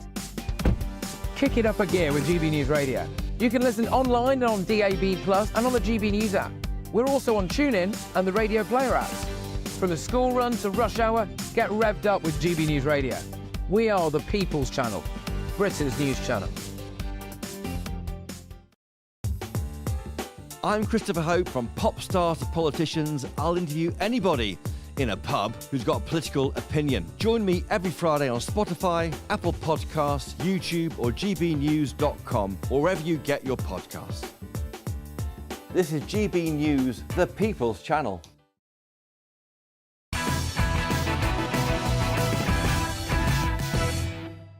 Welcome back to Patrick Christys tonight. It's time to bring you tomorrow's news tonight with the very first of the front pages. Let's do it. So I'm going to start this particular round with the Metro. I beat Sarah up too much. Alleged confession from Pakistan. The brutal Irfan Sharif, he's called, beat his schoolgirl daughter Sarah to death and then fled to Pakistan, then called police to admit killing her for being naughty. This is what a court has heard. The court has heard that. So, yeah, shocking case, that, of Sarah Sharif. Let's go to the Eye. New national insurance hike warning for UK business from Reeves. The Chancellor all but confirms that she will raise national insurance payments for employers in the budget. I think on tomorrow's show I might have a little look, actually, at the previous jobs that members of our Cabinet have had. And I think possibly beg the question whether or not they have any grounding in reality as to how much this stuff might affect people who actually run a business and hire and employ people and things. Could be worth looking at. Let's go to The Independent. At last, hero Afghan fighters and families can come to Britain. Hundreds of Special Forces soldiers who fought alongside our troops against the Taliban can finally be brought to safety, along with loved ones, after ministers admit that they were directly employed by the UK. This is following a report by The Independent. Well, OK, fair enough. I regret to inform them that they might find some of the people that they fought against here as well. But there we go. Let's go to the Daily Express. I legally punished her and she died. This is the trial hearing how the father of Sarah Sharif beat her up and then she died. So, look, it is absolutely harrowing. Final one in this round, the Daily Telegraph. Weight loss jabs will get Britain working. We're streeting to hand obese patient drugs to stop them holding back our economy. Grief. You should tell them that they could have a slice of the economic pie and then maybe they'd go for that. There you go. Anyway, also, apparently, Kamala Harris has plagiarised Martin Luther King in a crime book as well, so more madness from across the pond. Right, well, I have got my wonderful panel with me here. With respect, I didn't think that some of those front pages were particularly exciting today, so I wanted to delve headfirst into the next Strictly Come Dancing scandal. Well, it's plunged into crisis again. So this video emerged, appearing to show Welsh opera singer Wyn Evans touching his dance partner, Katia Jones, inappropriately. Shall we have a little look? Shortly after our final couple has performed, and you don't have too much longer to wait. Well done. Yeah, not great, I don't think. But since then, the dance partners have issued an awkward hostage video. So, apology. They say the whole thing was a joke. Hi everyone, it's Wyn and Katia here. We just wanted to say we were just messing around in the auditorium on Saturday night and just want to say sorry. It was a silly joke. Yeah, sorry. All right, Nana, what do you think's going on here? Oh, come on, he just got a bit handy and she went, get off. But she did it in a nice way because the cameras were rolling, but unfortunately the camera caught it, and I thought she looked incredibly uncomfortable when he did that. And then this little hostage video of her trying to sort of say, oh, is it just a joke? If a man did that to me as a joke, I've never had a man do that to me, and then when I tell them off, they would think that I was joking. And they will never do it again because their fingers will be broken. I don't think anyone doubts that, Nana. No, I think. So, I mean, there was another bit of context to that as well, where I'm sure most people have seen this by now. But he went to give her a high five at the end, and she's like blanked him and like no. And then turned around. That was weird as well. You don't have to be body language expert Judy James to work out what's going on there, do you? I mean, clearly, I don't think Katia's a big fan of Wyn. Let's not beat around the bush on this. And I mean, look, Strictly Come Dancing, you've got two people who don't know each other, who are thrown together for 8, 10, 12 hours a day, with their hands all over each other. But that clip of him putting the hand round in slow motion, there's just something a bit odd about it. What I find especially odd is that there's clearly cameras everywhere. Yeah.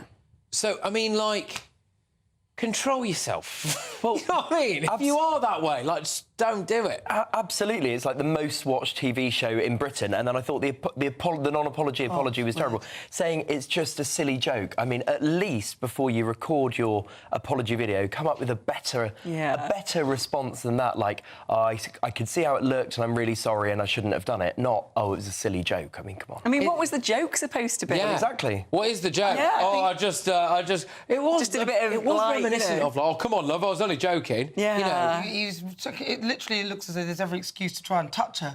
So then when he was doing the high five, touch me, sort of thing, and she's like, oh God. So she I do wonder how. But why does she have to apologise? It kind of upset me that. Worried. Yeah. She's worried about probably the whole. She's been shoved out there and told to apologise. Yeah. Final word from you on this. What do you think? Well, I just think poor Katya's had a difficult time on Strictly. I mean, she was paired with Ed Balls, and no one deserves that years ago. Had to do Gangnam Style with him. Then she got caught snogging her partner and was on the front of all the papers, and now this. Yeah. Oh, poor Katya. I mean, well, yes, all right, let's leave that there. OK, so now a shift in tone, because this is a very serious story. A police investigation has been launched following a report of anti-Semitic messages, I mean, it's probably a bit stronger than that, to be honest, but anyway, being raked into bunkers at Hendon Golf Club. The Metropolitan Police said staff at Hendon Golf Club reported the messages. I mean, look, I'm just going to say, there's a swastika in a bunker. There is, yeah, I mean, just really horrendous stuff. There's things like, F the Jews. There's all sorts of stuff that was in these bunkers, right? Horrific stuff. So apparently it happened like Friday evening to Saturday evening, we think. The force said that the incident was being investigated as a racially aggravated hate crime. Well, yeah, obviously. I do wonder, though, they don't appear to have got anyone yet. And Sadiq Khan's released a message saying he takes this kind of stuff very seriously. Do you think he does? I'm sorry, but I don't really think Sadiq Khan's taking anything seriously. I mean, there's knife crime at record levels, there's burglaries, there's literally hardly any crimes ever being solved. And Sadiq Khan says himself that he's scared in London. I mean, he's in charge of it. So it's sort of... I don't think he's taking it seriously. I think it's very odd as well, because I was at Holborn the other day in the Tube, and there was that... there was an advert, and they were doing that finger sign, which is... This is for Wahad. For Wahid, which is one of the... I think is an ISIS sign, but then on one hand, it's a nice sign, or it isn't. And I just don't think that anyone is really taking seriously any of the sort of underlying negative, sinister messaging in all of this. And this is very obvious. That is absolutely abhorrent. I mean, I have a friend who does, actually, as it happens to be Jewish, who plays golf regularly at that golf course, who's actually really quite shaken about this. Yeah, not really not the kind of guy who would normally get shaken by this stuff, or by things in general. People have a right to go about their lives not having to encounter that side of things. I mean, how haven't they caught these people yet? Well, it's such an odd... Because it's not a spray can and a bit of graffiti, is it? Like, there is a very peculiar modus operandi there. Somebody clearly knows that area, clearly knows that golf club, has gone to the effort of raking into the sand.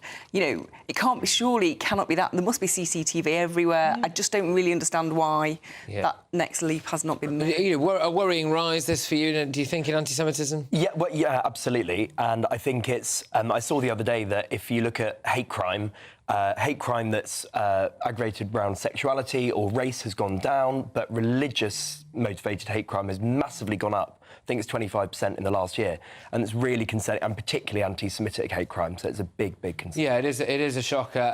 Well, look, hopefully, we keep piling the pressure on a bit, and they manage to find out whoever did that. Now, I've got lots more to come, because we have to have some more of the front pages, and I am going to reveal where in the country I'm going to be doing my freezing cold swim to raise money for Friends of the Elderly. Pensioners are unfortunately going to freeze to death in their own homes this winter. We know that. The winter fuel cap gone, council tax going up, the energy price cap going up as well. Well, so far, you wonderful people have managed to raise more than £225,000. And you can go to justgiving.com/page/Save Our Seniors. I'll show you the link to all of that on the screen shortly. But I was asking you, where in the country should I do my freezing cold swim to help raise a bit of money? It's time for me to get cold, I think, isn't it? And get cold myself. So I'll tell you all very, very soon. Stay tuned.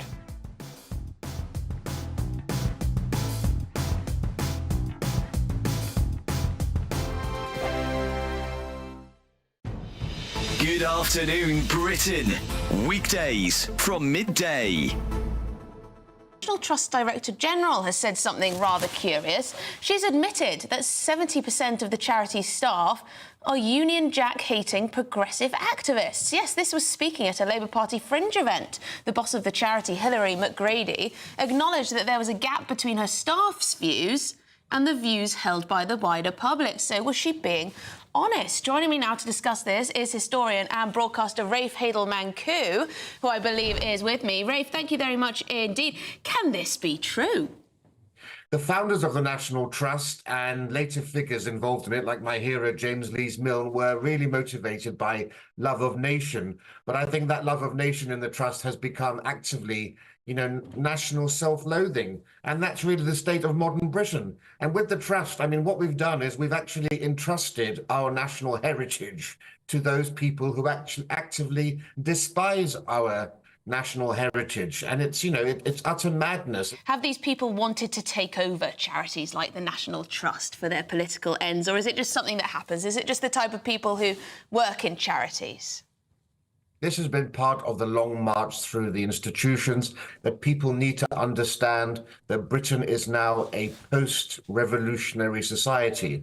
So the buildings that house our institutions look the same, but the people who now run them bear no comparison to the generations who lovingly built and ran them. They are cuckoos in the nest, and we need to understand that. And of course, once you realize that, of course, that explains completely why, the National Trust and others have crudely tried to denigrate our national heroes and link them and their houses to colonialism and slavery, as they ludicrously tried to do. GB News, the People's Channel.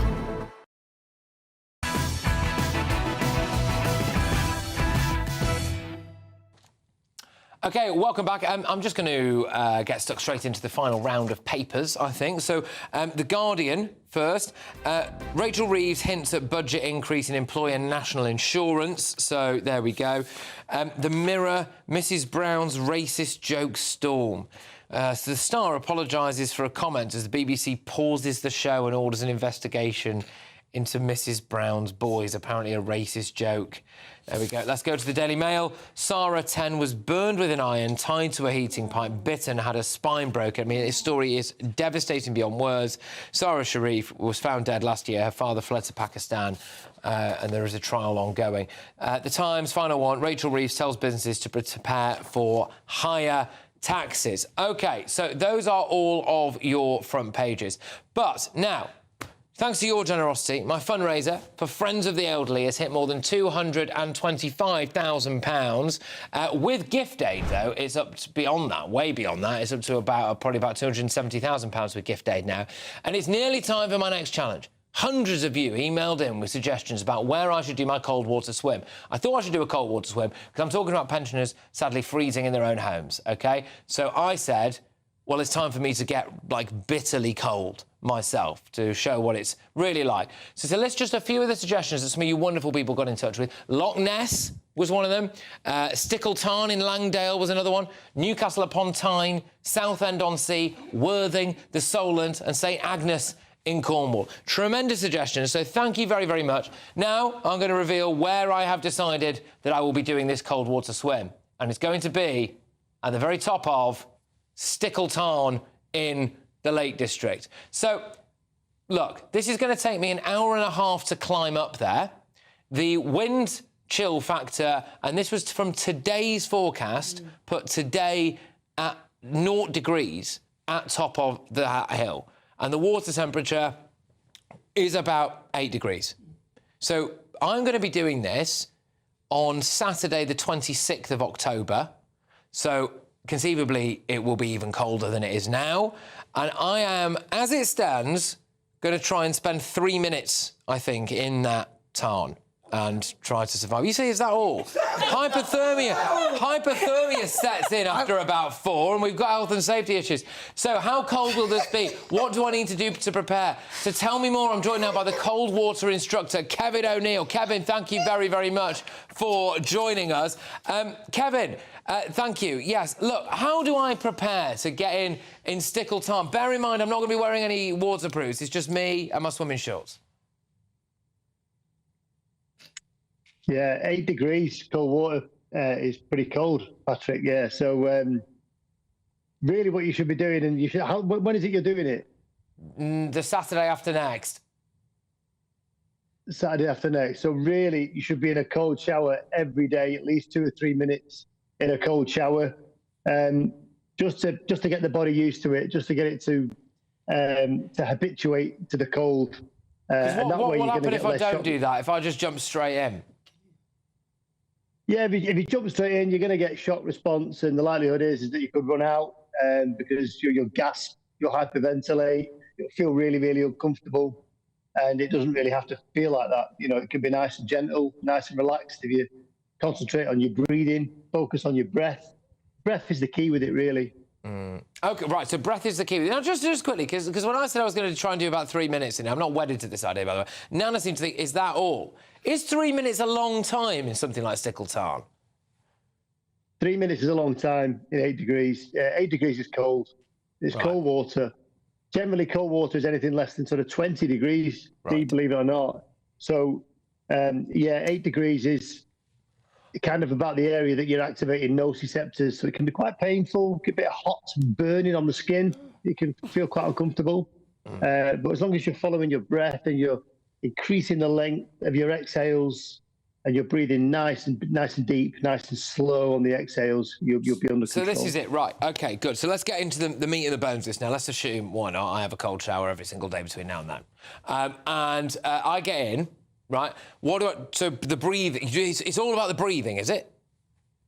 It's all about the breathing, because generally what you're trying to do is you're trying to kind of trick your nervous system into thinking that you're calm, and then we use the breathing to do that. So generally, I don't know what you're going to be wearing going in there. Obviously swimming shorts, just swimming shorts. Just swimming shorts. My man. Cool. Right. So you're walking in. Hopefully, I've done this every day now for nearly 4 years. I'm not mental. This is really good for you. So as long as it's gradual, which I think it is there at the town out there in Lake District. So if it's gradual, nice and steady, as you're getting in, once you get up to your knees, just give yourself a little bit of time to feel that. Let the body balance, let it settle, and then walking up to your waist. Once the water gets up to your waist, once it gets up to your bits, basically, that's generally when it's going to tell you to get out. Yeah. But if you're following your breath at that point, give yourself another sort of 30 seconds or so at that point. And then the hard part is obviously torso, hands and arms. You can keep that out for a little bit. It would be a good idea. So as you're following your breath... Because I was thinking, once I get to my bit, I'm just going to go in, get it over with. But you say absolutely not. Well, you're far more likely to succeed for the full 3 minutes, and you're going to maintain some sort of dignity, and you're going to be really relaxed and calm in there, and you're actually going to really enjoy it. All right, mate. Look, can I stay in touch with you, please? Because I think I might want to talk to you in a bit more detail about how on earth I can do this. So, Kevin, look, thank you very much, mate. Really great to have you on, especially a bit late in the day, and well done for everything you do as well. I'd love to get you back on in the next week or so. We can chat a bit longer about it all. So thank you so much, Kevin O'Neill there, who's a cold water instructor. Just to say as well, look. I am hoping that this is going to be, I think when you see the location for yourself and I do it, it is a challenge. It's designed to be a challenge. It's designed to be uncomfortable. I know this sounds corny, but it's true. However cold I might get doing something like that, the reality is that some pensioners, unfortunately, are actually going to freeze in their own homes this winter. And there will be nothing compared, what I'm doing will be nothing compared to what they have to do. So if we can raise a bit of money for them, go to justgiving.com/page/save our seniors. Every little does help, and it goes to Friends of the Elderly. They help old people pay their utility bills. They literally save lives, so thank you very much. Right, well, with that in mind, Greatest Britain Union Jackass time, everybody. Nana, your Greatest Britain, please. I was just going to say, though, with the swim thing, at least there's not a monster in there. They didn't choose Loch Ness. He'll be eaten in 3 minutes. I'd pay to see that. All right, get on with it. Sorry. Now, my Greatest Britain is a lot of the ethnic minorities who live in this country are actually very, very proud of this country. They surveyed a group of 3,400 of them, and they basically said that rather than talking about decolonisation, they're actually very proud to be British, and that Britain should be very proud of its history. Hear, hear. Good stuff. Who's yours, then? Brian Cox, who is an actor. Some people might call him a lefty lovey Patrick. He's definitely of the left. But he has hit out this weekend about the winter fuel allowance cuts. He's called on Rachel Reeves to have a rethink. He says that although some pensioners can afford, many can't, and he's calling on the Labour government to look again at it. Very on brand, Brian. Very on brand. Good.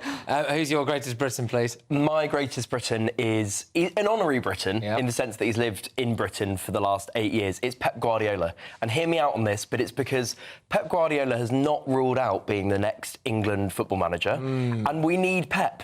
We need the greatest coach in the world to take on the impossible job, which is winning England a trophy for the first time I agree. Since 1966, so it's Pep. It's absolutely insane that what's the guy we've got now called Lee Carsley? Is that right? It is Lee Carsley. Yeah. I mean, not even a household name in his own home. Refused to sing the national anthem. We've gone from Gareth Southgate. Anyway, right, sorry, yeah, well done. I am going to go, I think, look, hey, given what we've just spoken about what we're doing for Friends of the Elderly, I'm going to go for Brian Cox, I'm afraid. You know how to get to me, don't you? Sorry. And there we go. It's Brian Cox there who's sticking the boot in over the winter fuel payment cut. Well done. Who's a union jackass? Well, it's got to be David Lammy, a.k.a. Zippy. Remember that from Rainbow? Because of the nonsense, his nonsense on reparations. It doesn't make any sense. And if he wants us to pay them, he's expecting the British taxpayer, that are all colours from all over the world, to pay for something for people who aren't even alive today. And people who are totally disassociated with it. It's nonsense. Fair enough, go on. The state politicians in Australia who are snubbing the King who is, you know, being treated for cancer, is going to fly to the other side of the world. As we heard earlier on the programme, most Australians are still supportive of the monarchy, but most of the state politicians have said they're too busy to turn up to a ceremony that he's going to attend. That's ridiculous. Ridiculous. OK, who's your great union jackass? Yeah, well, when I chose him, I didn't know who was going to be on this show tonight, but I'm afraid it is Robert Jenrick. Well, we do come to you for balance. The reason for that is, I mean, Matthew Paris wrote a column in The Times today where he described him as venomous yet at once colourless. I think you got a selfie with him in the green room, didn't you? No, I didn't. No. I said hello to him. I was very polite because that's how we do things. I certainly did not get a selfie with him. No, I mean, come on, Robert Jenrick, let's be serious. We are going to go for David Lammy, I think.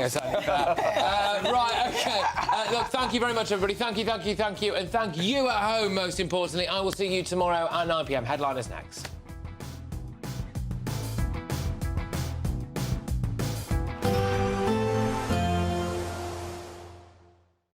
Expect a warm front, moving from the kitchen right through to the rest of the house. Boxed Boilers, sponsors of weather on GB News. Hello, good evening and welcome to your GB News weather update from the Met Office. As we head into Tuesday, there's going to be plenty of cloud around with some drips and drabs of rain and drizzle, dry and bright at times in the north and east and feeling rather warm in southern parts. We've had some rain and some showers through the day. That's generally cleared off from the north of Scotland and the southeast of the country too, and that's led us into a largely dry evening. Plenty of cloud around though, and this thick enough at times to produce a little bit of rain and drizzle, mainly across hilly areas. And all this cloud will slowly move its way towards northern parts of the country. Staying clear across the far north of Scotland though, and that is where it's going to remain cold, perhaps with some frost in places by the time we reach dawn. But otherwise a cool night, fairly mild in the south though under those cloudier skies, most towns and cities remaining in the double digits. So a bright but cold start across northern parts of Scotland, but elsewhere there's plenty of cloud around. Once again, spots of rain and drizzle, mainly across the hills, and a rather cloudy and drab start to Tuesday. But as I say, fairly mild in the south, lows of 13, 14 by the time we reach the morning. So a cloudy day on Tuesday, largely dry. There is still the risk of the odd spot of rain and drizzle, once again mainly in hilly areas across the Welsh Hills, parts of the Pennines for example. There will be some drier and brighter weather around the far north of Scotland once again, perhaps later across East Anglia, but otherwise quite a cloudy day on offer, but staying largely dry. Feeling a little bit warmer too, particularly across the south and southeast. We're looking at highs of around 17 to 18 Celsius. On Wednesday, though, plenty of cloud around, plenty of rain and some showers, these heavy at times, seeing some outbreaks of thunder too. So quite an unsettled day by the time we reach Wednesday. Drier on Thursday, but a little bit cooler, and it looks like we're turning mild, wet and windy again on Friday. So stay tuned for all your details. We can expect clear skies, leading to a light and warm day ahead. Lovely. There's only 2 weeks. Good luck. Martin Daubney, weekdays from 3 p.m. We shot with the London Eye in the background, so it's quite an iconic shoot to do my cover of the Playboy magazine. So, and you moved into the mansion for a while. Hugh called you the British Carmen Electra. You were one of his favourites, and it's renowned for its parties, of course. Over there, you must have had a few of those. Must have been wild times. Fantastic parties, yeah. I mean, I met some incredible people. I will forever respect him and everyone at Playboy for the love and the support. And you were on giant billboards, you were modelling for Nike, for Reebok, you're earning thousands of pounds a day. Wow. Absolutely like living the dream in terms of a model's lifestyle, and then things began to change. Well, I've been living in Windsor for 4 years, and I can't get back into Windsor at the moment. The rents have gone ridiculous. I was paying $550 a month, and then the landlord just turned around one day and said I need to be paying $750. And I didn't really have a proper tenancy agreement, and I looked through it and I said, said, "Oh, can we get something in writing?" And he was like, "Oh." So in the end, I wrote a tenancy agreement out from off the internet and I got it all signed. But then he went, "If you're not going to pay the extra £250 a month, then you're going to have to move out." And I was like, "Well, you're going to have to give me 4 weeks. I can't just move out. I've got nowhere to go." And I think he thought he could just throw me out there and then, and he said, "I've got someone that's going to move in that's going to pay £700-800 a month." So I went and got the tent, and I thought maybe this will be the way I can go for a few months or so, and it was still summer a few months back when I became homeless. So, I got the tent and I got all the cooking equipment and what have you from the money I got from some of the jobs I did. And I thought, you know what, I'm gonna go and be a free spirit for a bit and I'm going to have to just do my own thing. And you know what? It was the biggest mental relief to be able to have my own space. I mean, that was so liberating. Absolutely. GB News, the People's Channel. Hi there, I'm Michelle Dewberry and I'm going to take a second to tell you all about my show, Dubes & Co. We start off with the issues of the day. We then bring in both sides of the argument. We get rid of the disrespect. And then you throw me into the mix. And trust me, I'll tell it exactly how it is. And then, of course, the magic ingredient, you at home. We mix it all together and what have we got, in my opinion, the best debate show in town. Monday to Friday, 6 till 7 on GB News, Britain's news channel.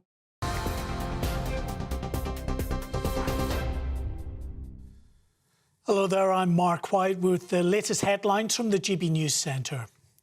The music mogul Sean Diddy Combs is facing fresh allegations of sexual assault, including an offence against a 16-year-old boy. Warning now of some flashing images. The new wave of allegations filed on Monday accuse him of raping women, sexually assaulting men and molesting the teenage boy. More than 100 alleged victims are now believed to be in the process of launching lawsuits against the musician. The Israeli Prime Minister has accused the terror group Hezbollah of using UN peacekeeper positions in Lebanon for cover to launch deadly attacks against Israel. Benjamin Netanyahu said the drone attack that killed 4 IDF soldiers and wounded dozens of others on Sunday was launched from the cover of a UN position. After several peacekeepers were injured in recent days, Prime Minister Netanyahu said Israel had repeatedly warned the UN to move the troops out of harm's way. In the north of Lebanon, at least 21 people have been killed in an airstrike on the town of Eitu. Lebanese officials have blamed Israel for the attack, which would signal the first major strike into the Christian-majority northern region since the current conflict began. The Chancellor has defended Labour's decision to wait more than 3 months before delivering the new government's budget. Rachel Reeves spoke to GB News at the launch of Labour's International Investment Summit in London, where promises were made by a number of US companies of billions of pounds of extra investment. The Chancellor said the government has been busy laying the ground for her budget. My first week, I called in a number of planning decisions. I ended the moratorium on onshore winds. We set up the process of creating a national wealth fund, and we're announcing that that is now up and running today. But it's important that we get our budget right, and that means taking time to go through the proper processes. Meanwhile, the summit brought confirmation that Stansted Airport is to undergo a massive transformation as part of a £1.1 billion investment. The 5-year construction programme will expand the main terminal by a third and see the existing building refurbished. The redevelopment will create 5,000 new jobs and also deliver a 14-megawatt solar farm on site, which will help power the airport's infrastructure. And finally, NASA has successfully launched a probe to search for life on one of Jupiter's moons. The Europa Clipper launched from Florida's Kennedy Space Center after a delay of several days because of Hurricane Milton. Following the 5-year journey to Europa, it'll begin scanning deep below the moon's icy crust, looking for any signs of organic compounds in the moon's deep subsurface ocean. OK, you're right up to date with the latest from the GB News Centre. Now it's time for headliners. For the very latest GB News direct to your smartphone, sign up to News Alerts by scanning the QR code or go to gbnews.com/alerts.